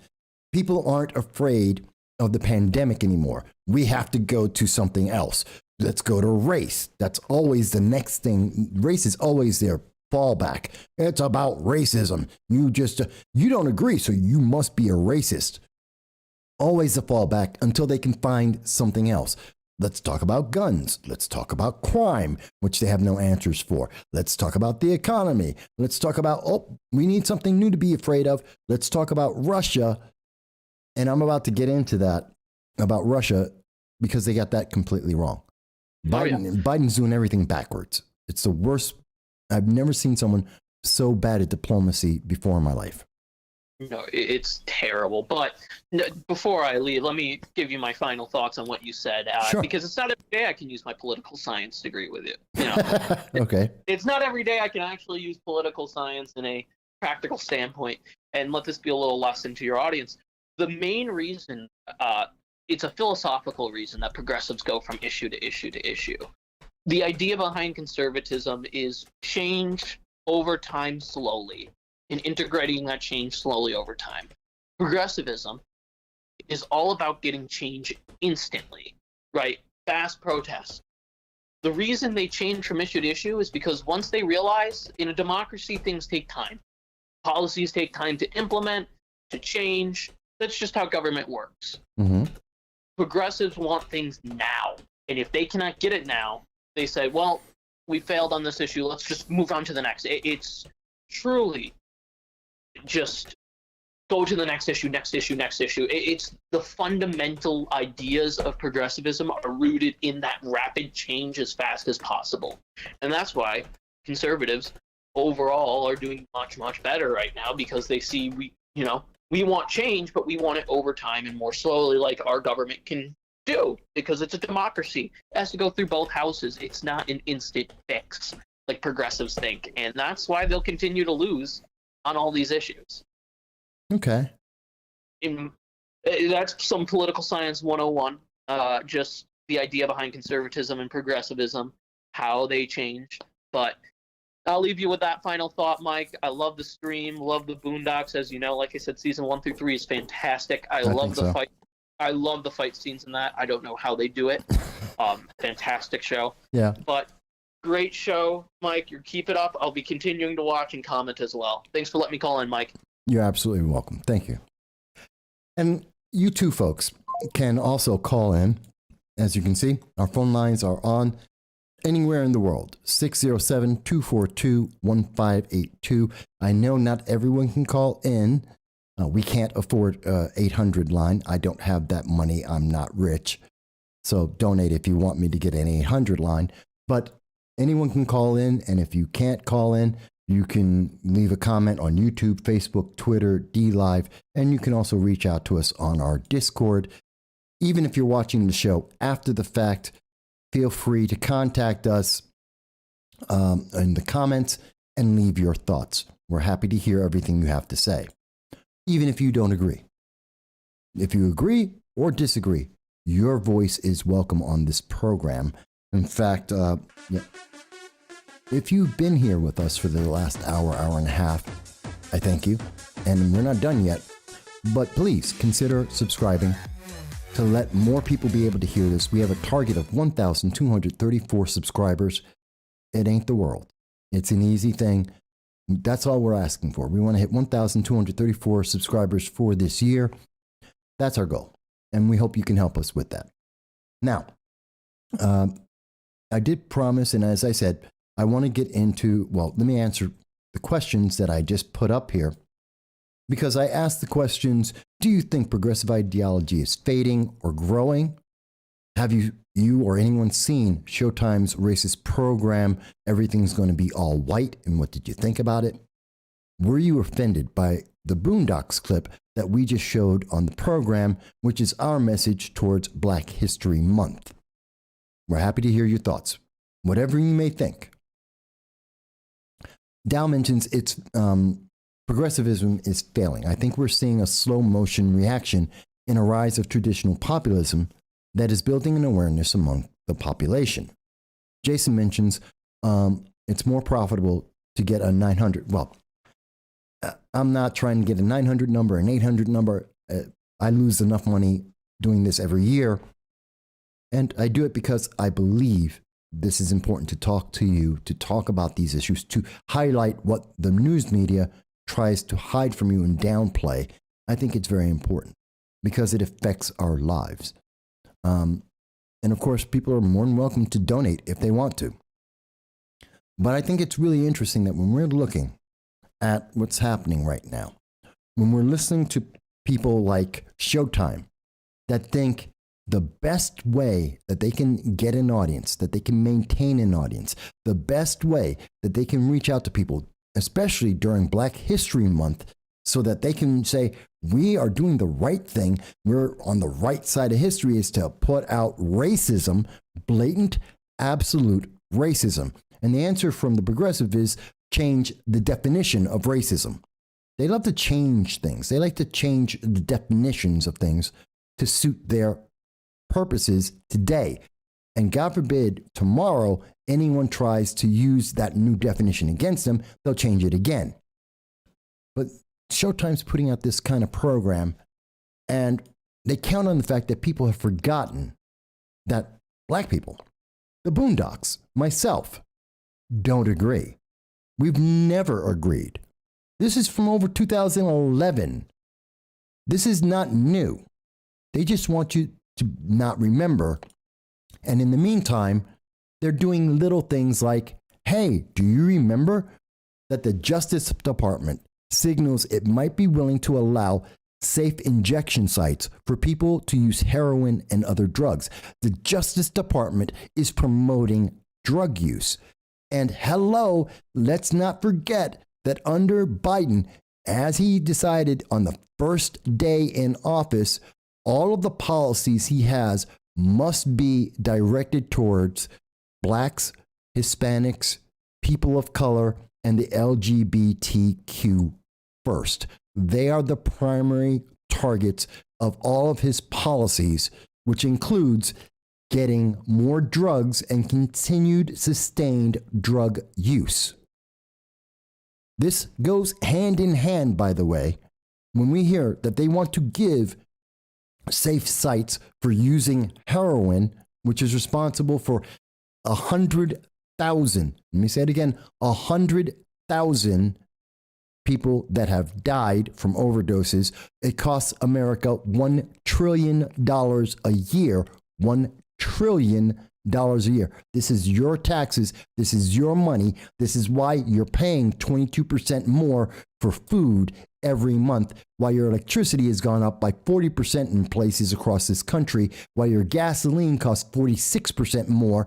These are numbers coming from the Bureau of Labor Statistics. This is why things cost more, because the government wants to sustain the number of people who are using drugs, especially in the Black, Hispanic, people of color, and LGBTQ communities, as stated by the Biden administration. And if you thought I was kidding, here is the CDC when we covered this about the crack pipes. That is the purpose of the Biden administration, HHS. They are pushing this. They want to give out crack pipes with your taxpayer dollars. And that's a drop in the bucket. It's only $30 million. But we're losing $1 trillion because we are losing 100,000 people to drug use. And they want to sustain that drug use.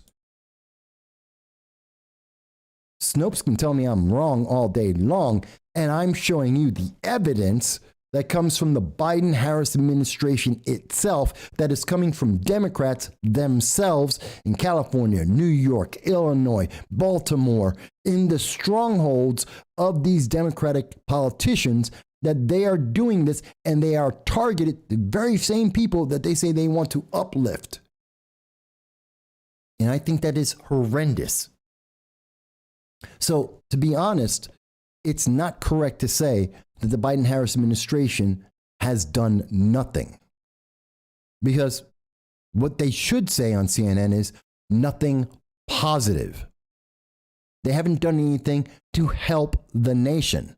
They are not benefiting the average person, especially their emphasis on LGBTQ and people of color. They have done nothing positive. They have not helped anyone in the economy, with the pandemic, with foreign policy. There are no issues that you can say that are beneficial to our nation and our people that the Biden-Harris administration has done. But I can point to a whole lot of things that are a problem. I'll just point to gerrymandering. Gerrymandering. Josh Riley, who I am still waiting to respond. Josh, you promised we could set up and you know what? I've been waiting for 2 months now. I'm going to go public. We have spoken. I have your personal phone number. You have my personal phone number. You have my email. We have spoken before in person. I've known you for years. You promised that you would come on and do an interview with me about running for Congress. You got $400,000 to run in the current New York 22 against Claudia Tenney. You're now telling people you're going to use that $400,000 in donations to run for the New York 22 redistricted, which is Syracuse. And I still want to do the interview with you. Come on to the program. But he won't do that, or he hasn't. He refuses to respond, even though we're seeing other Democrats with the gerrymandering. And I want to ask each and every one of them, where do they stand on this emphasis on the LGBTQ, on people of color, and providing them with crack pipes and safe sites and needles to maintain their drug addiction, as we have 100,000 people dying of overdoses that is costing the nation, taxpayers, $1 trillion a year. I would love to hear them explain why they want to continue to do this. Let me ask you, do you want them to explain why they're doing this? Why they're using your money this way? Why they think that the best thing they could do is maintain a base of drug-addicted Americans who are dependent on the government and its money? Is this the best way? Shouldn't a member of Congress answer that question? Because we're inviting them onto this program, and they don't want to answer that question, apparently. I think there are so many better ways to take care of this. And by the way, Dow mentions $30 million for crack pipes and drug subsidy, and the government can't spend $700,000 for an airlift of Americans out of the Ukraine. Actually, Dow, let me correct you on that slightly. I've done the math on it. And including money for bribes and just to make sure everyone's safe and just to round up the numbers, it would cost $315,000 for an airlift to get out every American out of the Ukraine right now. $315,000. That number is so small, it doesn't even register on the $7 trillion that the Biden-Harris administration are spending right now. This is your taxes, your money. $315,000 to save every person in Ukraine, including children, that the Biden administration has said, nope, we're not going to help them. We're not going to save them. They have to get out on their own. We will not. And this is the backwards nature of the Biden administration. I mean, it's insane to me that you see Joe Biden goes on with Lester Holt on NBC, which we showed you. We showed you that interview. It makes no sense on a militaristic, economic, diplomatic. It makes no sense what he said about not saving American citizens, which is the purpose of government. In fact, he borders on and perhaps is being treasonous by saying he will not get them, just in the same way he is treasonous by abandoning up to 9,000 Americans in Afghanistan. I will never forget this. This program will never forget that Joe Biden, the first president ever, abandoned up to 9,000 Americans willfully and purposefully, lied to the American people about it, is continuing to lie about it, and now has doubled down by abandoning even more Americans into Ukraine in the face of what he has stated is an imminent attack, which will be a regional war. And then he goes on to, and after saying he will not put American troops into the conflict, he will not use American troops to save Americans, he then goes on and gets into a phone call just in the last 24 hours. He called up Putin and said, there's going to be severe costs if you get into the Ukraine, if you invade the Ukraine, after already telling the world that he expects Putin to go in, he's going to invade, he's going to take over the Ukraine, and the United States will do nothing about it, not even save American citizens. And now he wants to try and puff up his chest as if he's going to actually do something to try and protect people. It is a lie. It is the worst diplomacy I have ever seen.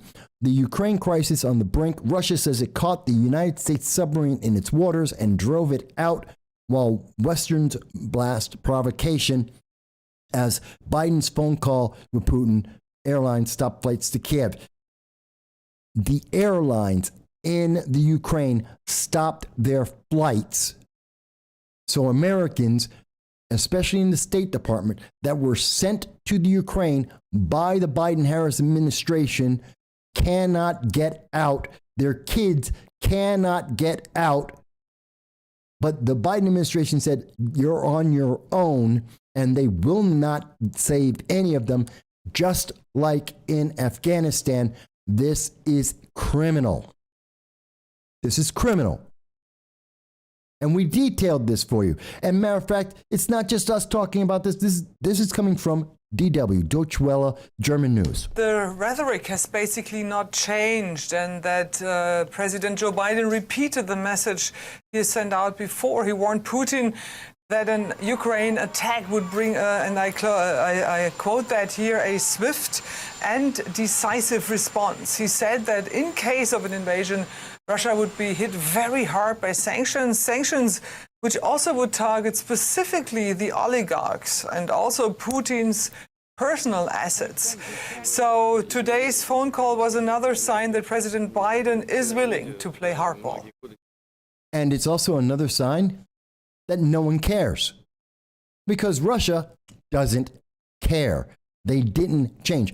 All of these statements that I called them up and told them it'd be very severe. We're going to have sanctions. It's also severe. It's going to be so important. And no one cares.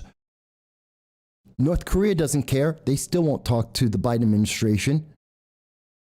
Iran doesn't care. They're still waiting for their money for the Iran nuclear deal, which I believe they will get within the next 2 weeks. Putin hasn't removed a single soldier from the borders of the Ukraine, and we are closer to war today than we were yesterday. Because Biden has gone on national TV and has said that Vladimir Putin's going to win. He's gone on national TV and said, I will sacrifice American citizens and their children and will not lift up a finger to save any of them, just as he did in Afghanistan. Democrats in the Senate have refused, there is the vote, it has happened, refused to sanction the Nord Stream 2 pipeline. $11 billion, money coming from your pocket to pay for an oil pipeline from Russia to Germany, even though they said nothing about closing down the oil pipeline from Canada to the United States.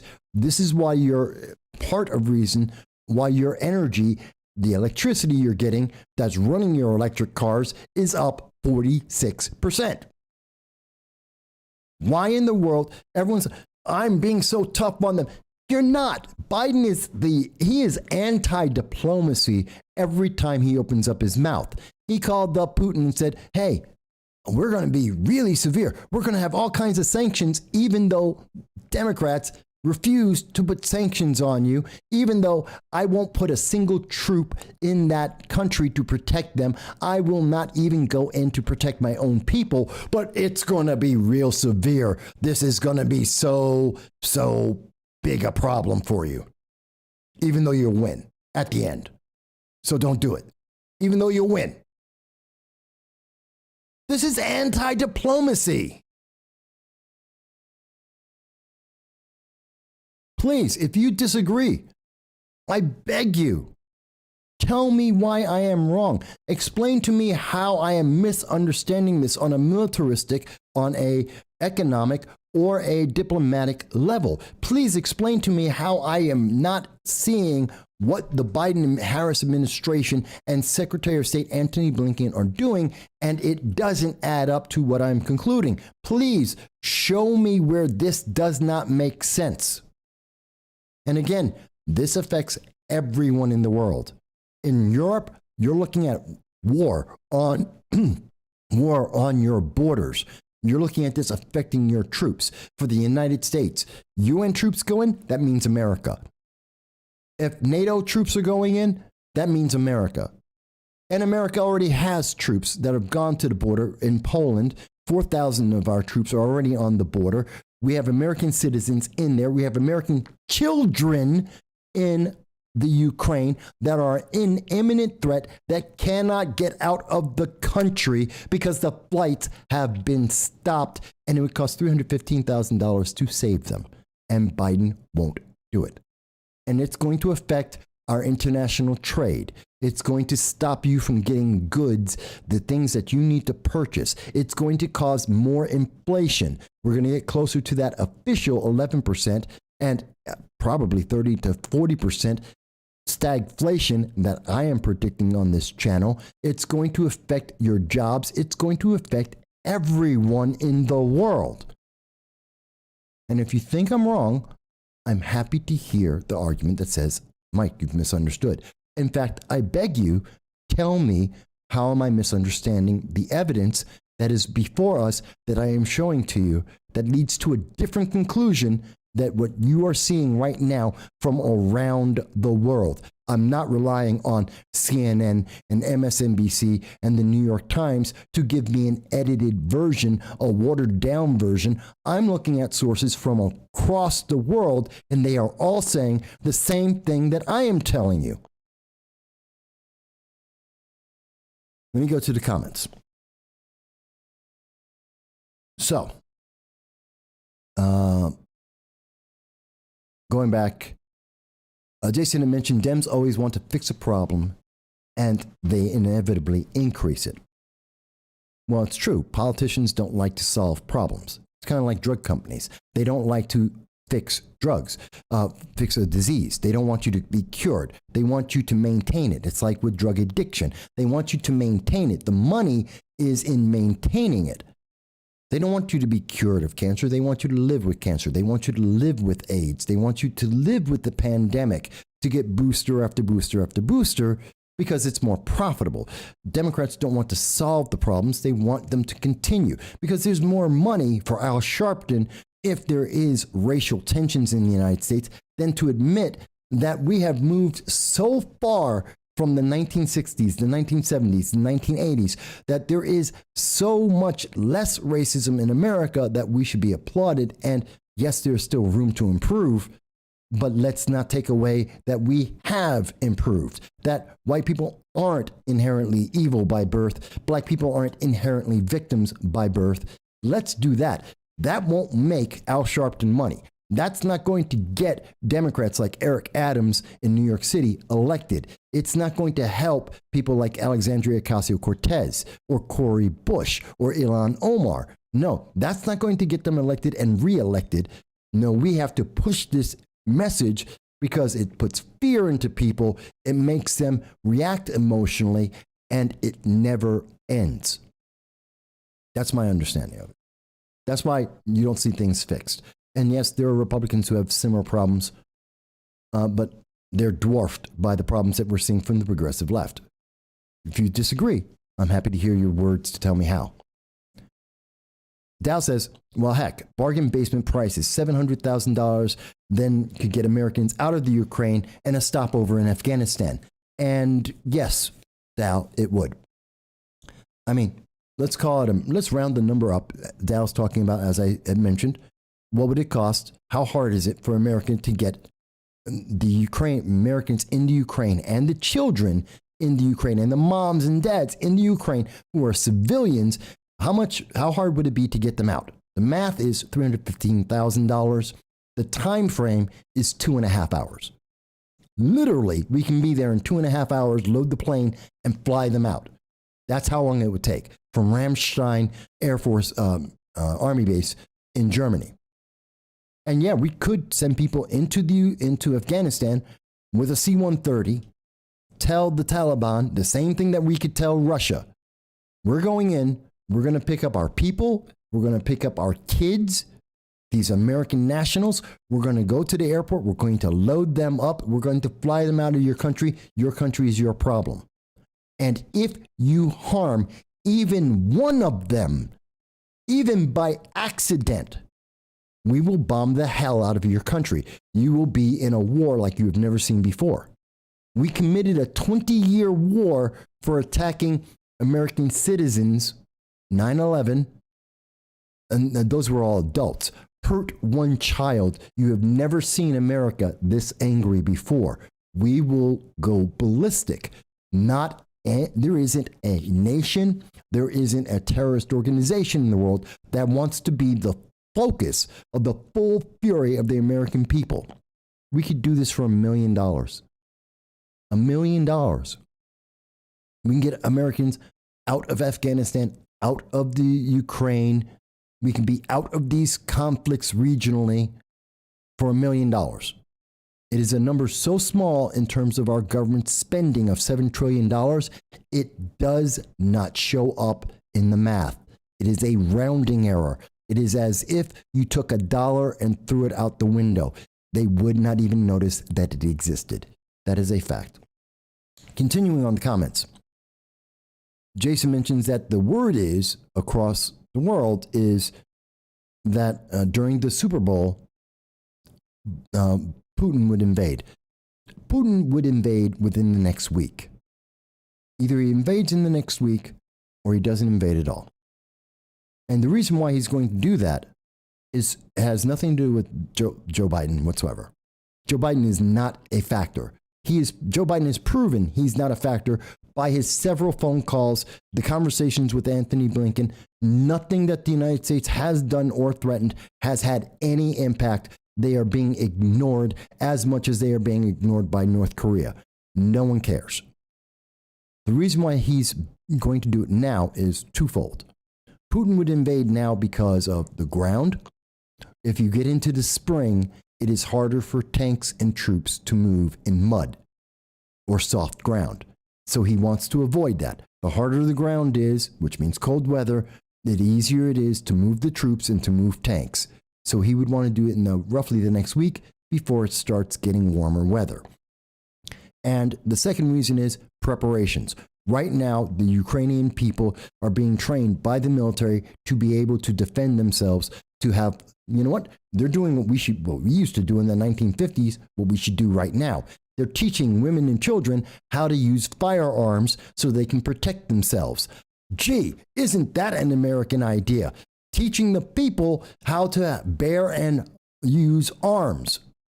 What a great idea. And they're doing it because it protects the people. It gives Russia less of a reason to attack if every single person in the country, kind of like Switzerland, if everybody can defend themselves with a firearm, you're not fighting just the army, you're fighting the nation. Literally, everyone in every corner, in every house is someone who is an armed combatant, and you have to fight all of them.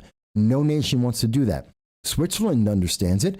That's why everyone is in the military from 14 to 65. Every man is a member of the Swiss army. Who wants to attack them? You're fighting the entire nation. 14 to 65 as part of the military. I believe it's 14, could be 18.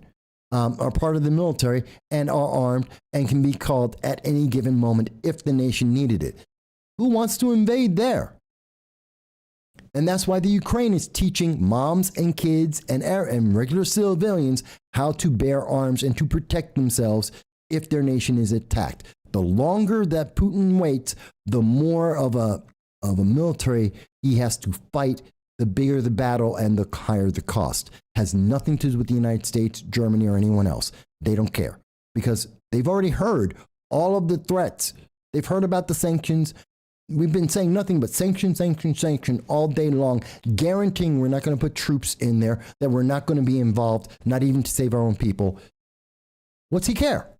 That's useless. It's a meaningless threat. It was proven meaningless over a month. It was proven meaningless in December. It means nothing. So he attacks within the next week or so, roughly in the next week, or he's not going to attack at all. And I don't think he cares. Truly and honestly, Jason, I don't think he cares if the United States looks weak because we already do. He doesn't need to attack to prove that the United States is weak under the Biden administration. The Biden administration is proving it's weak by Joe Biden speaking and Kamala Harris speaking. They prove it every time they're up talking to people. So it doesn't matter. My opinion, you may disagree. Dow mentions that the Ukraine and Russia are now wheedling each other. Kinetic fighting may escalate between the two, but Biden's administration is really pushing plebeian America to pay attention to it. We should be paying attention to it, but not for the reasons that Biden is looking at. Biden is trying to get Americans to pay attention, one, as a distraction for things like Iran and the Iran nuclear deal that is failing, and that the Biden administration is going to completely capitulate and increase global terrorism in the world for. He wants Americans not to pay attention to what's happening in North Korea and the fact that our allies in Japan and in South Korea are terrified that North Korea is going to start dropping bombs on their heads any day now, because that's what North Korea is threatening. He doesn't want Americans to think about that. And he wants Americans to forget about Afghanistan, where we recognize instantly that he is the weakest coward of a president we have ever had in the United States. And he wants to have an image of, I'm a tough guy, I'm strong. When I talk about international politics, come on, man, everyone pays attention. That's what he wants to project an image of. No one in the world believes it. No one in the world believes it.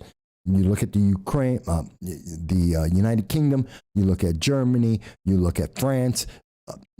Pick your country. No one looks at Biden as a strong leader, especially now when it comes to what's going on with the Ukraine, let alone Iran, North Korea, or China. No one sees him as a leader. No one sees him as strong. You don't have to believe me. Read the newspapers of any of those countries. I have consistently for months. No one believes Biden is strong, least of all Putin. The proof is Biden's done everything. He's threatened, he's cajoled, he's reversed his position. He's taking advice from Lester Holt in interviews on national TV, and it's not working. None of it has worked. He's not a hero. He's not a savior. He's not helping America. In fact, he's doing the exact opposite.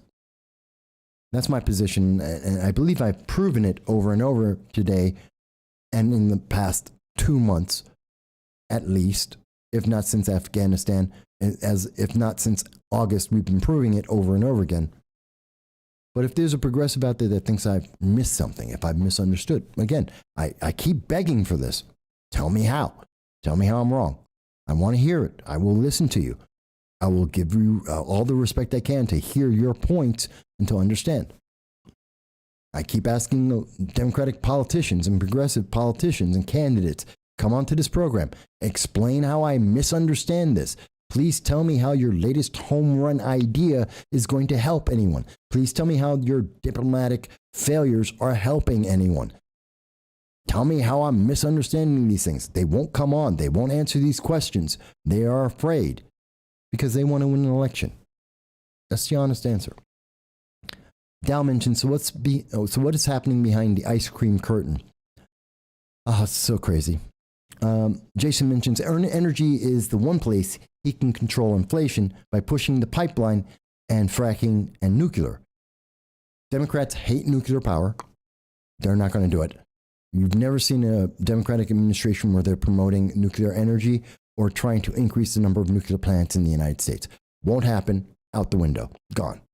Fracking, they can't stand it. They think it's, even though it's in 35 states in the United States since the 1940s, that is a fact. It's not a question. It's not a guess. It's not my interpretation. It is a historical fact. Fracking has existed since 1940s. I believe since 1942 in the United States. It's not new, but they can't stand it. They think it's an environmental hazard, even though they can't prove it. They can't show it. It doesn't exist. So that's out the window. That leaves them a pipeline. We already saw what they did with the XL pipeline. That ain't going to happen. So energy is out of control. His answer is, well, we'll create more solar energy. That doesn't work. Proven doesn't work. Wind energy, proven doesn't work. The electric grid doesn't work. That's the reality. Your energy prices, I'm sorry, folks, your energy prices are going up. Buy all the electric cars you want. Electricity comes from coal. If it's not coming from coal, then reliably, the only other place to go is nuclear. And if you're not doing one of those two things, you don't have reliable energy. Your energy costs are going up, folks. If you think 40% increase versus last year, 2020, if you think that's the high, you're going to be very sadly surprised during the summer when you turn on your air conditioner. You're really going to be surprised by your electric bill. Thank you for the hot chicks. I'm glad you're enjoying. I don't know how many people are watching, but I hope people are able to see this. Dow mentions everyone should know hand-to-hand and weapons training. And I, again, insist that our government must do this. We must, at a local, state, and federal level, we must increase the training of women and our kids in teaching them about proper safety and control of handguns and firearms and self-defense. We did it in the 1950s. It's something we easily can do. It reduces the crime. It reduces mass shootings. It is smart and it is sensible. And it's the one thing we haven't tried. We've passed all kinds of laws in the last 30 years. We have done nothing but Democrats passing laws and putting in bans and telling us how bad it is to be a firearm owner, even though 1 out of 2 people in America own a firearm, even though we have 350 million firearms in the United States. So every other person, 1 out of 2 people in America own a gun, and in fact own 2 to 2.5 guns per person in America.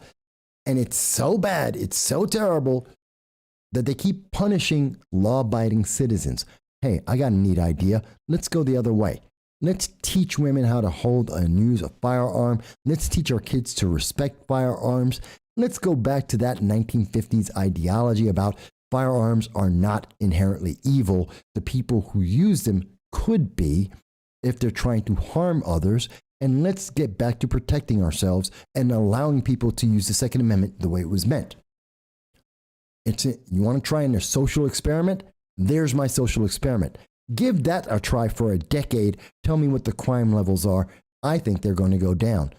Democrats are terrified because that means you're empowered, you have freedom, and you have choice, you're able to do what the government, you're able to do things without the government being involved in every aspect of your life. They don't want that. They want to be the ones to tell you what to do and how to do it and when, and you cannot disagree. And if there is a Democratic politician that thinks I am wrong from anywhere in the United States, I will be happy to debate with them and to discuss this, or just to interview them to hear them tell me why they think I am wrong. I will give them as much time as they need. I am not MSNBC. I am not CNBC. I am not ABC or the New York Times. I have no time limit.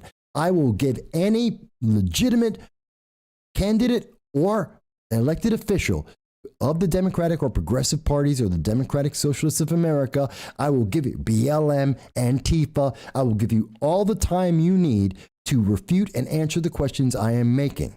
I have said that for decades. For 15 years, I have said that. For 14 years, I have interviewed every politician I can, of every party I can, for every elected office that I can, so that you get to make a decision. If they think I am wrong on this, I will give them as much airtime as they need to refute it. In 15 years, I have never had one politician take that on. Not one. Make of that what you will.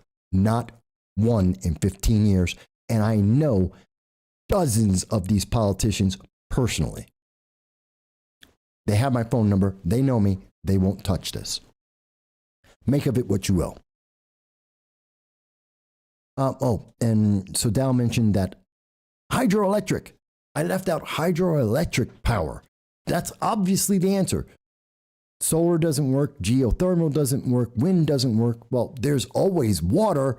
It doesn't work either. That's why no one in the world is using it. It's not effective. It's not an efficient transmission of electricity. Besides the grid and the batteries that we don't have, it's not consistent or efficient. You don't have to believe me. Go to Obama's former green energy czar, watch his TED Talk, look at Planet of the Humans. This is coming from the left. I'm using left-leaning sources. They will tell you themselves, it doesn't work. Does not work. Wish it did. Wish it was effective. Wish it was better than, I don't mind having a cleaner earth. I'm not against having a cleaner earth. I'm against destroying our economy and destroying our livelihood because I want to appease someone's feelings for today. No, it's not effective. So we've gone through a lot of different things here. And folks, you can also call in and say you agree. Most of all, I hope that you'll take an opportunity to take just a moment, subscribe. If you've made it this far, if you've been listening for a while, and you find any value in what I've said, in any of the analysis that I am providing to you, the conclusions, the conversations that you're able to have, for the mere fact that I am listening to your voices, please subscribe. Help us reach our target of 1,234 subscribers on YouTube, as well as subscribing on, if you see this on Odyssey, Minds, Rumble. We're on almost every platform there is. Join our Discord. We're asking for your support. That's it. Not money. Not telling you to become a Republican. I'm not asking you to join the Republican or Conservative Party or the Libertarian or any party. Just asking for your support to be able to speak to you and to hear your voice and let you tell me and the rest of the world and all of our politicians and tell them I agree or I disagree or I think this is a better idea. Because God knows Lester Holt of NBC proved Joe Biden needs to hear from somebody. And he needs some advice on diplomacy from somebody. And Lester Holt was the one who did it. So thank goodness for that. Let me jump to a different subject. And again, if you have a different thing you want to talk about, just jump in and tell me. I'll be happy to answer it as best as I can. I wanted to jump to something. When I say that Democrats want you on a reservation, they want to control the progressives especially, want to control your life. They want to micromanage what you can and cannot do. Supreme Court Justice Sotomayor threw out a court case which is based in religion. Supreme Court Justice Sotomayor, without comment, which is, to be fair, it's common for Supreme Court justices to reject something without comment, but she rejected without comment a case for New York State where people are saying that their religious freedom is being destroyed because of the vaccine mandates and the mask mandates, especially the vaccine mandate, that they are being denied their First Amendment guaranteed by birth right to freedom of religion. And she said, don't want to talk about it. Don't want to hear it. Don't want to think about it.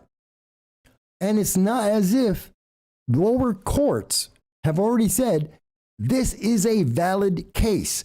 This is a worthwhile discussion of the First Amendment, the powers of government and the powers of the people. They have already, lower courts have already affirmed that there is merit in this discussion. The second court. So the merits panel, which is the Second Circuit Court, found that the applicant, the person saying their rights were being denied, were likely to succeed in a First Amendment claim against the city and school district, but the applicants argued that Sotomayor, that the lower courts continued to delay providing meaningful, substantive relief.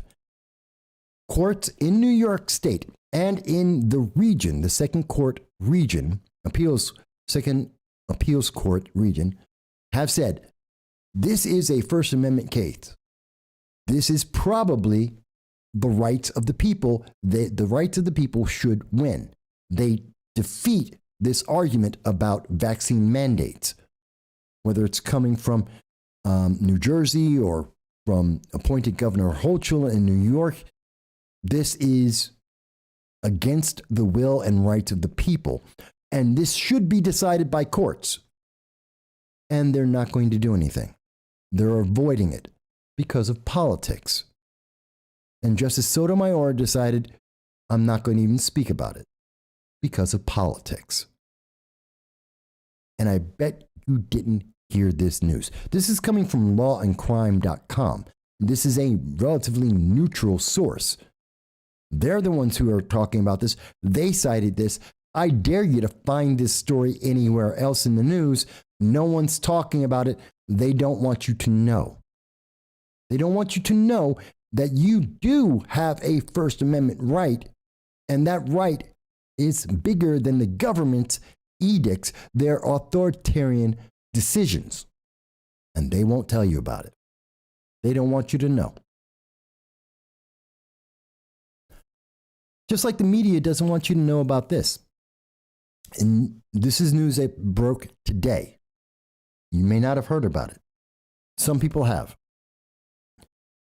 There is evidence, there is an allegation, which has some evidence, that the Hillary Clinton campaign, she's back in the news.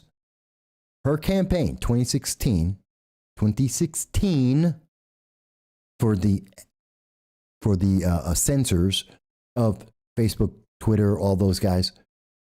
It is being stated by Glenn Greenwald, who is a respected journalist.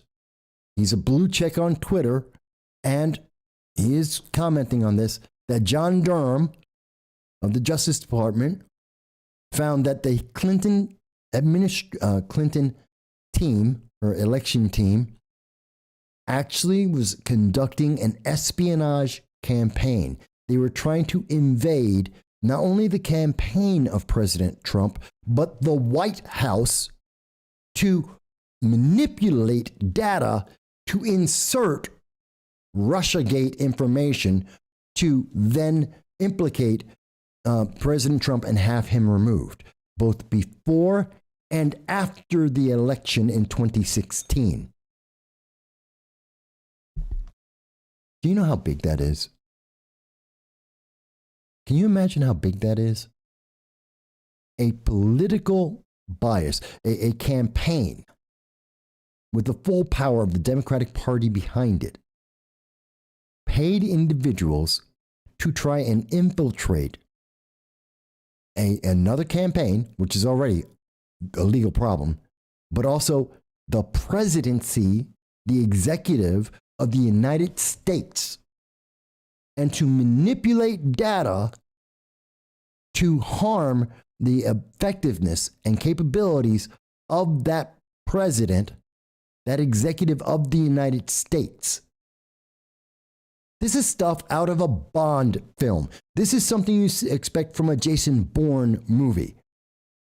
This is a spy thriller of the worst kind because it's real. This is so criminal, I don't know why there isn't an attachment of charges of treason attached to this. And we know it's going to the Clinton campaign. The money trail leads right to her campaign. Not necessarily Hillary Clinton. I didn't say she did it. Her campaign did it. They paid for this. They paid for spies. They paid for sabotage. They paid to weaken the United States government. And the news media doesn't want to tell you. Just like with Sotomayor, they are hiding this from you. They don't want you to know that it happened. They want to distract you. Huffington Post wants to tell you that, well, you know what? Don't pay attention to that because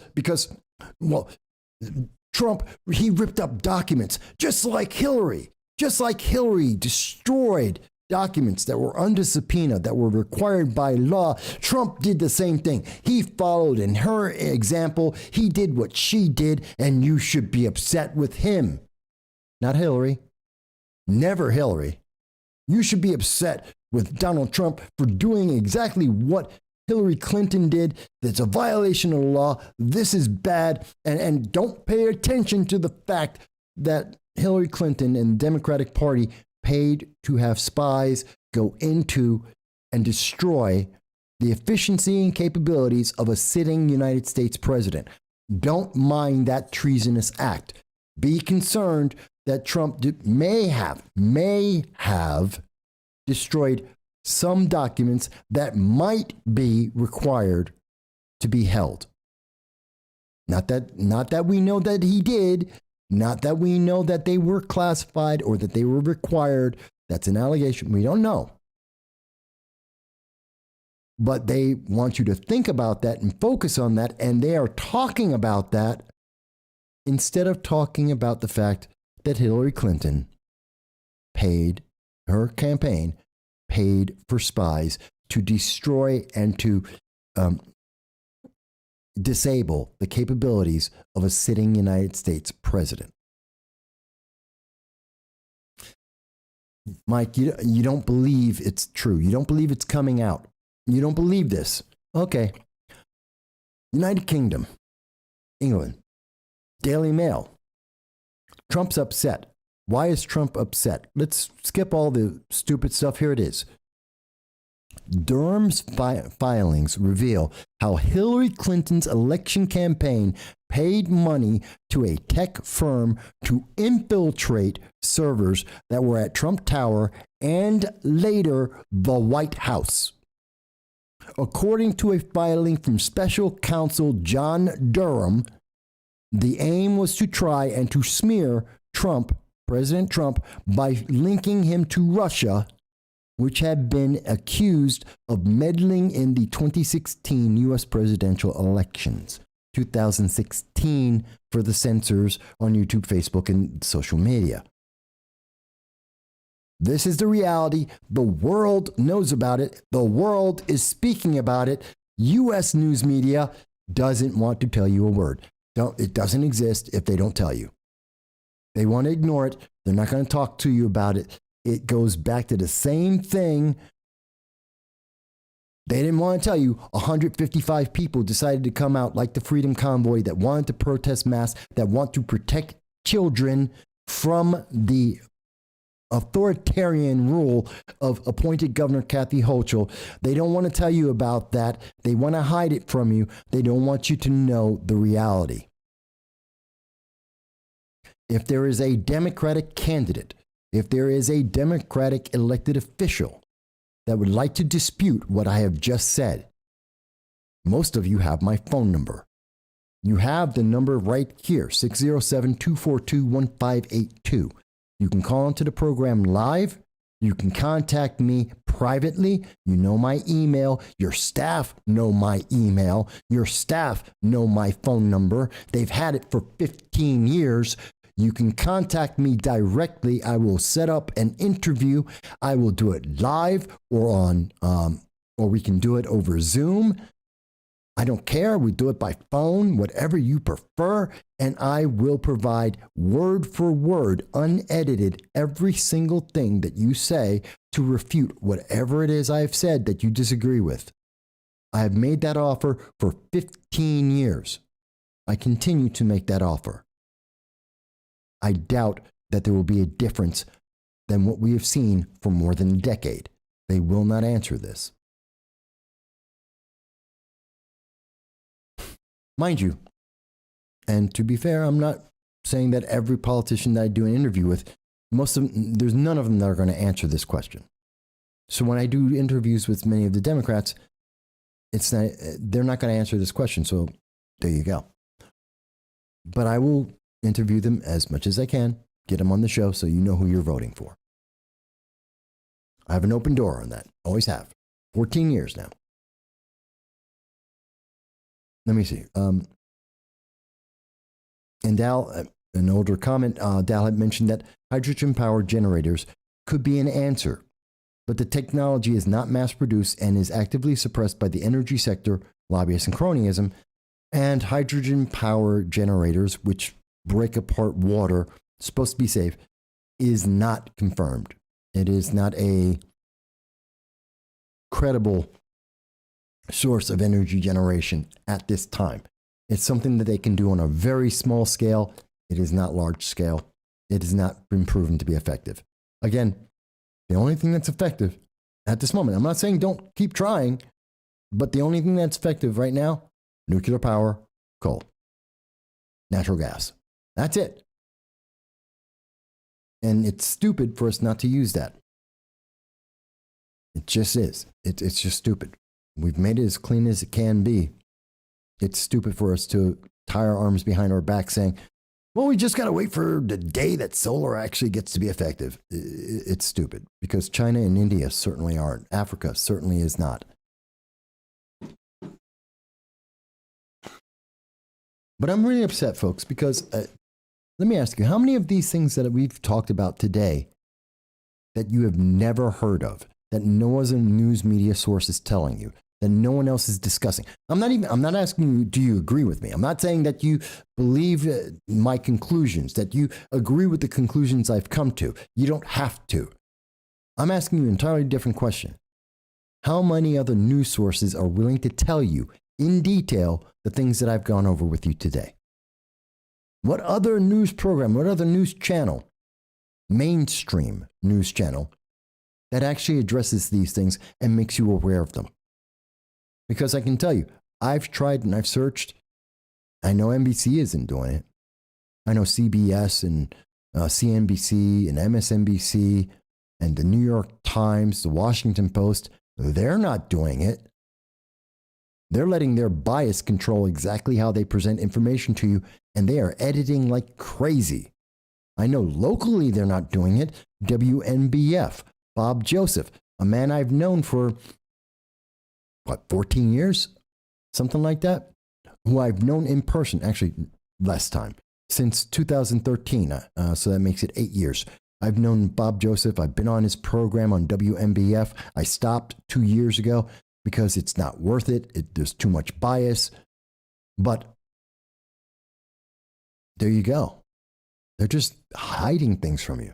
And I showed you at the beginning of the show the edit that they are making to try and deceive you. Oh, there was only 5 people there. There was 150 people there. Oh, they didn't really have anything to say. They had a lot to say, and they were speaking for an hour straight. Just crazy. Dow mentions rigmarole, the rigmarole we'd have to go through to set up a fossil fuel-based local production plant for our area is so prohibitive. NYSEG forever will have a death grip on a statewide utility. Well, they've already tried. Do you notice home run politics? I've done an entire video on home run politics. That's the hemp that will save America, the drone testing site that will save the New York State, these things that fail. Broome County created a solar energy farm. It is mostly a failure. We are currently in the process of putting up a windmill windmill energy, which is also a failure. It's not that. I wish that they would be honest with people. Because it's one thing if you tell me, well, Mike, I'm going to put up the solar farm, even though its power generation is inefficient, even though we can't store the energy, even though we have to replace the cells on a regular basis because we're in Northeast America, we get winter. We get things like snow and ice and sleet, and that's not good for electronics. And so we have to replace these things. And when we replace them, they're toxic to the earth. They are difficult to get rid of. The windmills are toxic to the earth. And the amount of rare earth metals and the processing of that is so toxic to the earth, it is worse than the energy. They are never energy efficient. They are never energy positive because of the greenhouse gases that are generated in making these things. That is scientific. That is factual. Read the white papers. It is an absolute fact. No windmill. I know they have the energy windmills. Forget about the birds dying. Forget about the problems to the environment. Forget about the fact that they freeze. Their creation is so bad for the planet that no matter how long that windmill runs, it will never be energy positive. It cannot create enough energy to reduce the greenhouse gases required to make the windmill. That is a scientific fact. Unless we have new breakthroughs in the science, that's just the reality. Same thing for solar farms. That's just the reality. I know the left hates this. It's truth. So we need nuclear. We need coal. We need natural gas. Let's just use it properly and keep trying to make something better. I'm not telling you to stop. I'm just telling you, look at the reality that's there. But these are conversations that no one else will have with you. The news media will not tell you these things. They will not discuss this with you. They won't even give you the option to say, I disagree. That you didn't look up this article or that article, whatever it may be, that you didn't cite this source or that source that may or may not exist. They won't even give you that option. They don't give you that respect. They don't think you're smart enough to even have that conversation. They're spoon feeding you exactly what they want you to know and hiding everything else away from you because they don't respect you as a human being. I mean, that's what I get when I see, and I'm at an event live, and I am covering the event, and I am following up on the news on that event, and I know more information, and I see the edited microcosm of information that they are going to put out to the public, misrepresenting material facts. I'm not talking about opinion. I'm not talking about fringe. I'm talking about the material facts of what's going on. When I watch them manipulate this news of an event that I covered live and I know better, and I'm seeing this and I'm reading the news internationally and I'm watching them lie to you, that's disrespect.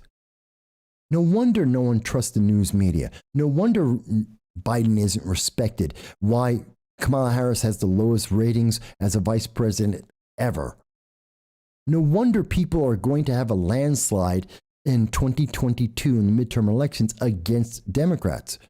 Why people are rejecting the gender identity politics, the intersectionality, the critical race theory. Why are we surprised by this? They don't respect you enough to think that you understand these things when we do. But that's why this channel exists, because I do respect you.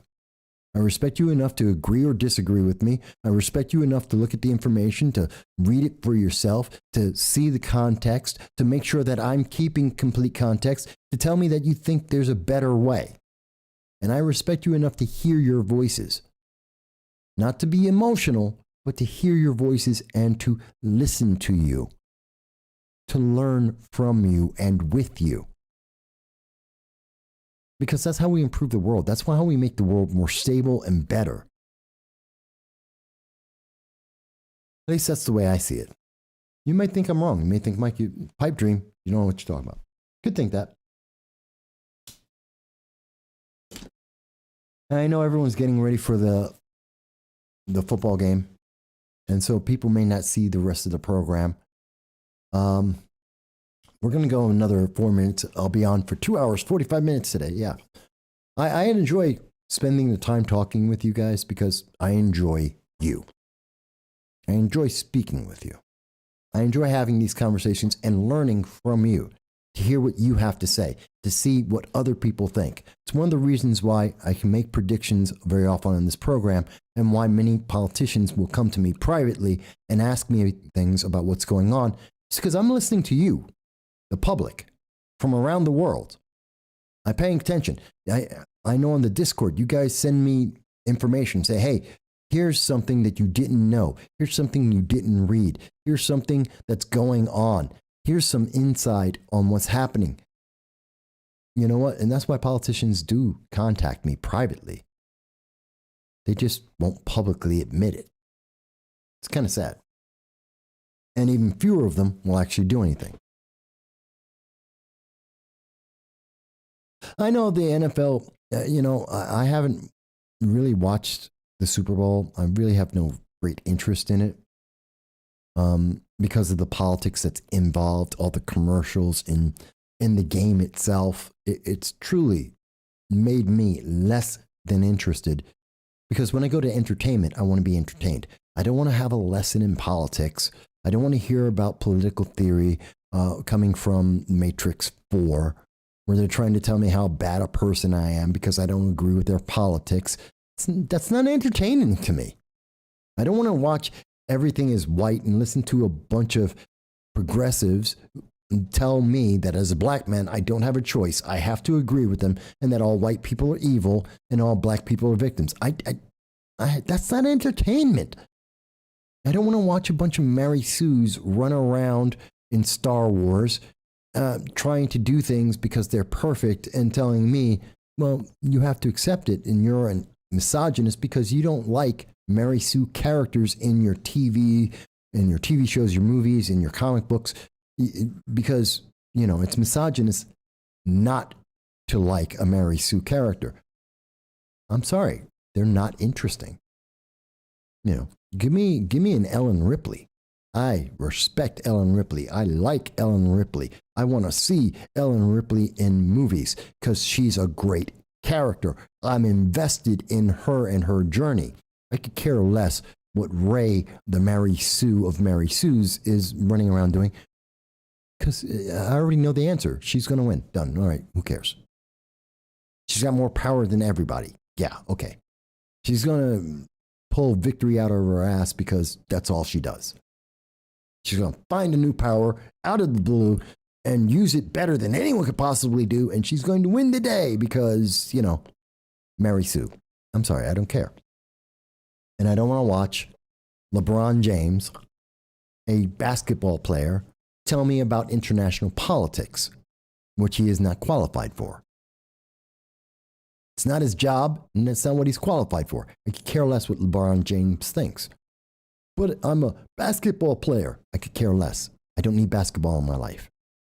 I need food in my life. I need energy in my life. I need security. I need the nation to be secure, our border to be secure. I don't need terrorists in our nation. You can tell me that. We can talk about the Second Amendment, First Amendment. Those are things that we need in our lives. I don't need basketball. Even less do I need LeBron James in my life. I don't need that for a complete good life. And I could say that about every single sport and every single sports athlete, every single entertainer. I don't need them. And I especially don't need their view on politics, which is not better than anyone else. And I guarantee you, the majority, and I can't say every entertainer, but I will give you dollar for donuts that I know more about politics than LeBron James or Rihanna or almost every one of these pop stars, these entertainers that say, well, you have to be like this to be in politics. You have to agree with me because I'm an entertainer. Screw you. They're just people. They're no better and no worse than anyone else. Most of them are less informed than everyone else. Dow mentions he misses great storytelling. It's one of the reasons why the mantra, make your own, is something that more people should do. Hey, if you know what? Here's why I know current movies, a bunch of books, TV shows, why they're worthless. Lord of the Rings. The reimagined Lord of the Rings by Amazon is worthless. And I'll tell you why. Because their reimagining destroys the lore. They're not writing a story. The story already exists. The lore, the similarity exists. The characters exist. And they are so good, they have been around for 80 years. 80 years. It's kind of like the story of the 300, which has been around for millennia. It's classic. It hits all the things you need for entertainment. And they have decided they can do better. Here's my thing. If you can do better, write the story, and let's see how long it lasts. No one cares about The Last Jedi. No one cares. No one cares about Rey.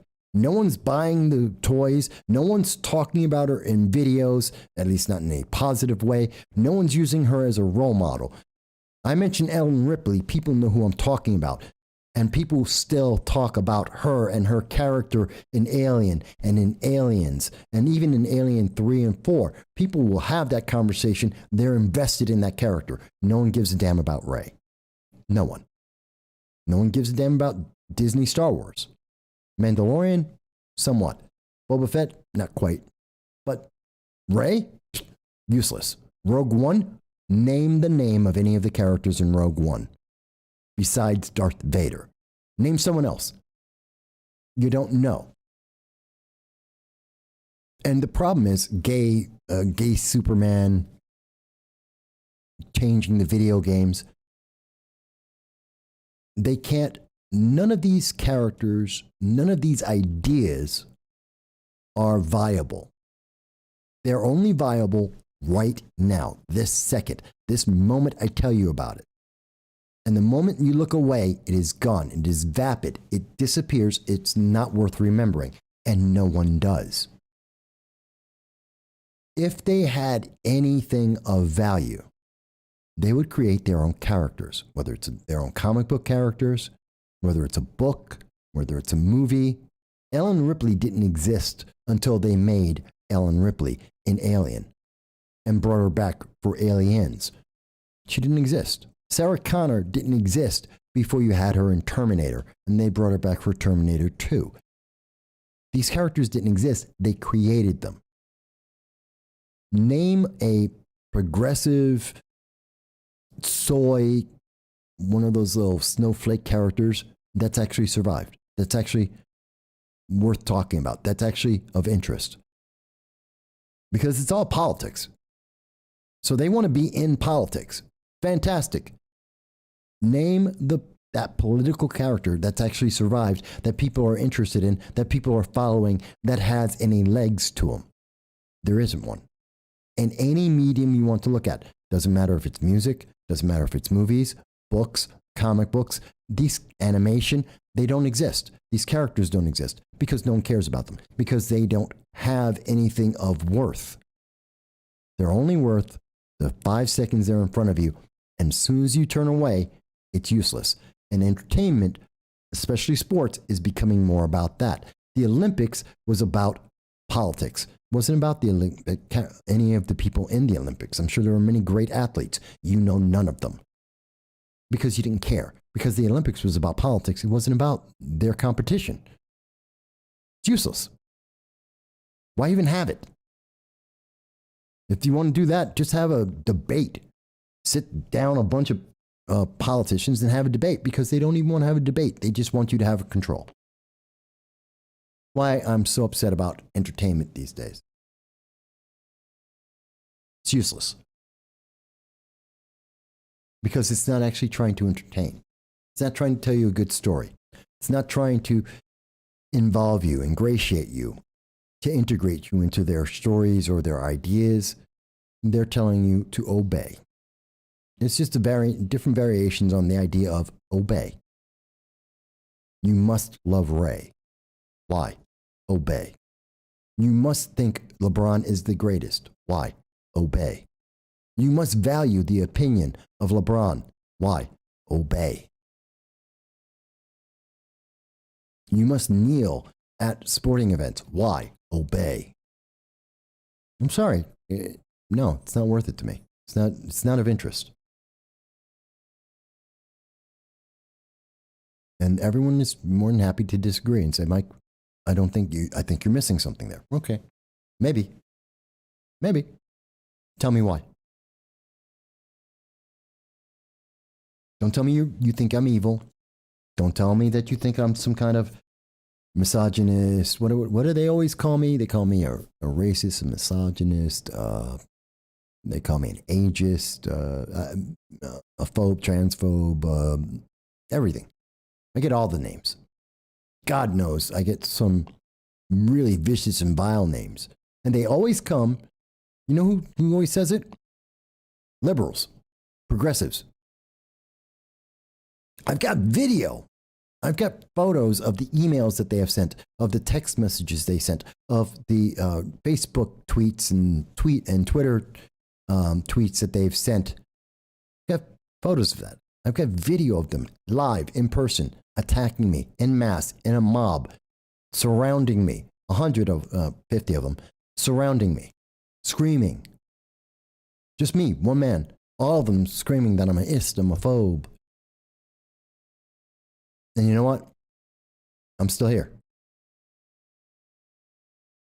I'm not afraid of that. And they didn't convince me, because they're not trying to convince me. They're trying to make me submit. They want me to obey. They want you to obey. Not going to happen. And thank God I'm an American and I have the American Constitution that allows me to speak, because I can't do it in Canada. Can't speak. Can't speak in England, the United Kingdom. Can't do that. God forbid you try that in Australia or New Zealand.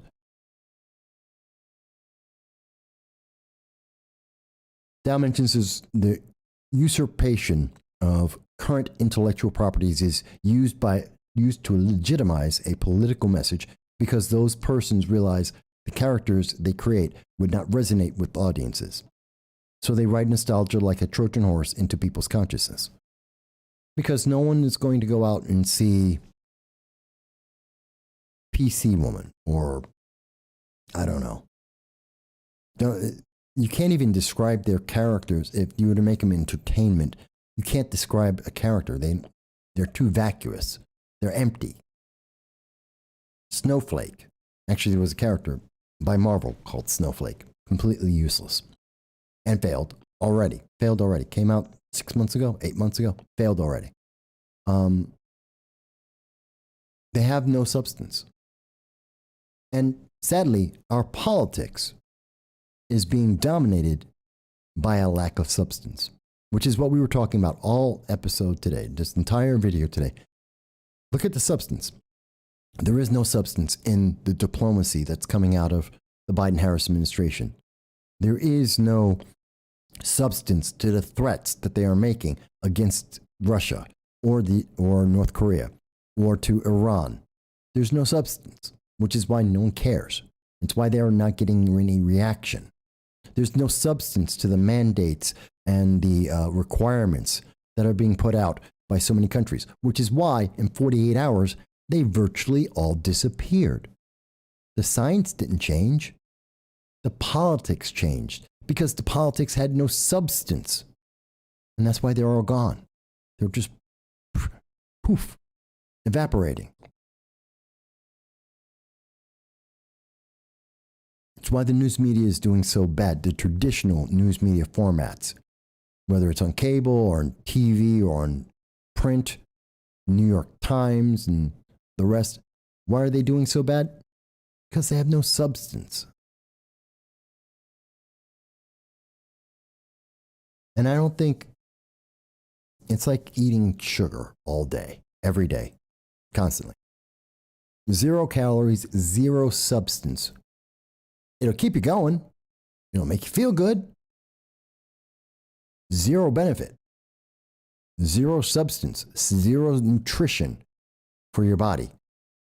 There's 0 benefit coming to us right now from the progressive movement, which is very loud, but very small.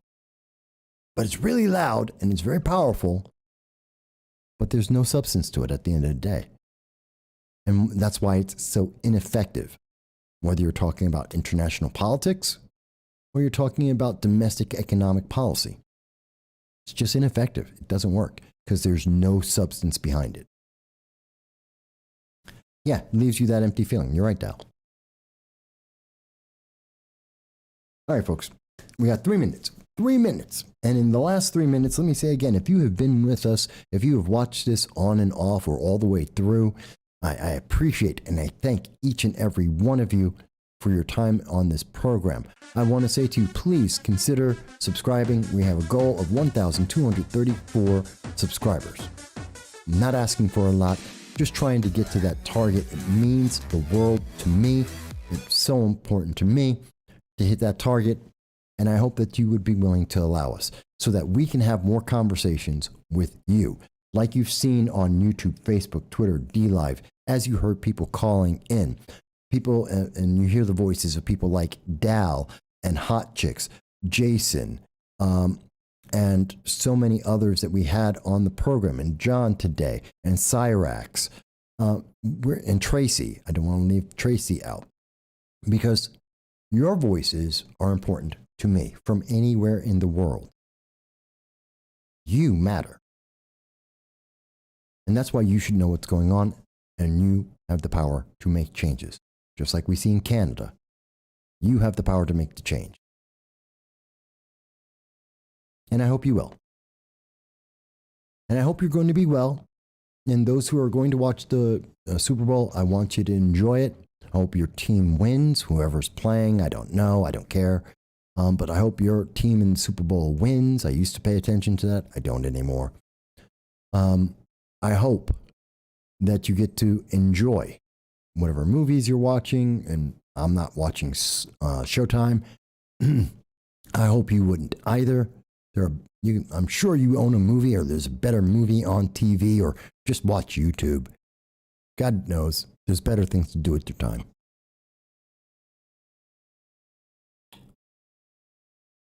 Yeah, 3 hours. I love being here with you guys. And next Sunday at 2:30 p.m. Eastern Standard Time, I will be here. Discord is always available. Please reach out to me there. I'm happy to hear your voices there as well. We're also on Minds, Odyssey, BitChute, Rumble, Getter, Parler. We try to be on everything. Reach out to us. We're always happy to hear from you. And until the next week, throughout the week, we'll have some videos out. But until the next time, folks, I want to thank you for being my audience. I thank you for taking time to have watched the program. I thank you for your opinions, whether you agree or disagree. I thank you for every single comment that I receive. You make this worthwhile, and I thank you because you are not alone, and I'm so glad to see so many of you. I look forward to talking to you again soon, and I want everyone to be well. Thank you.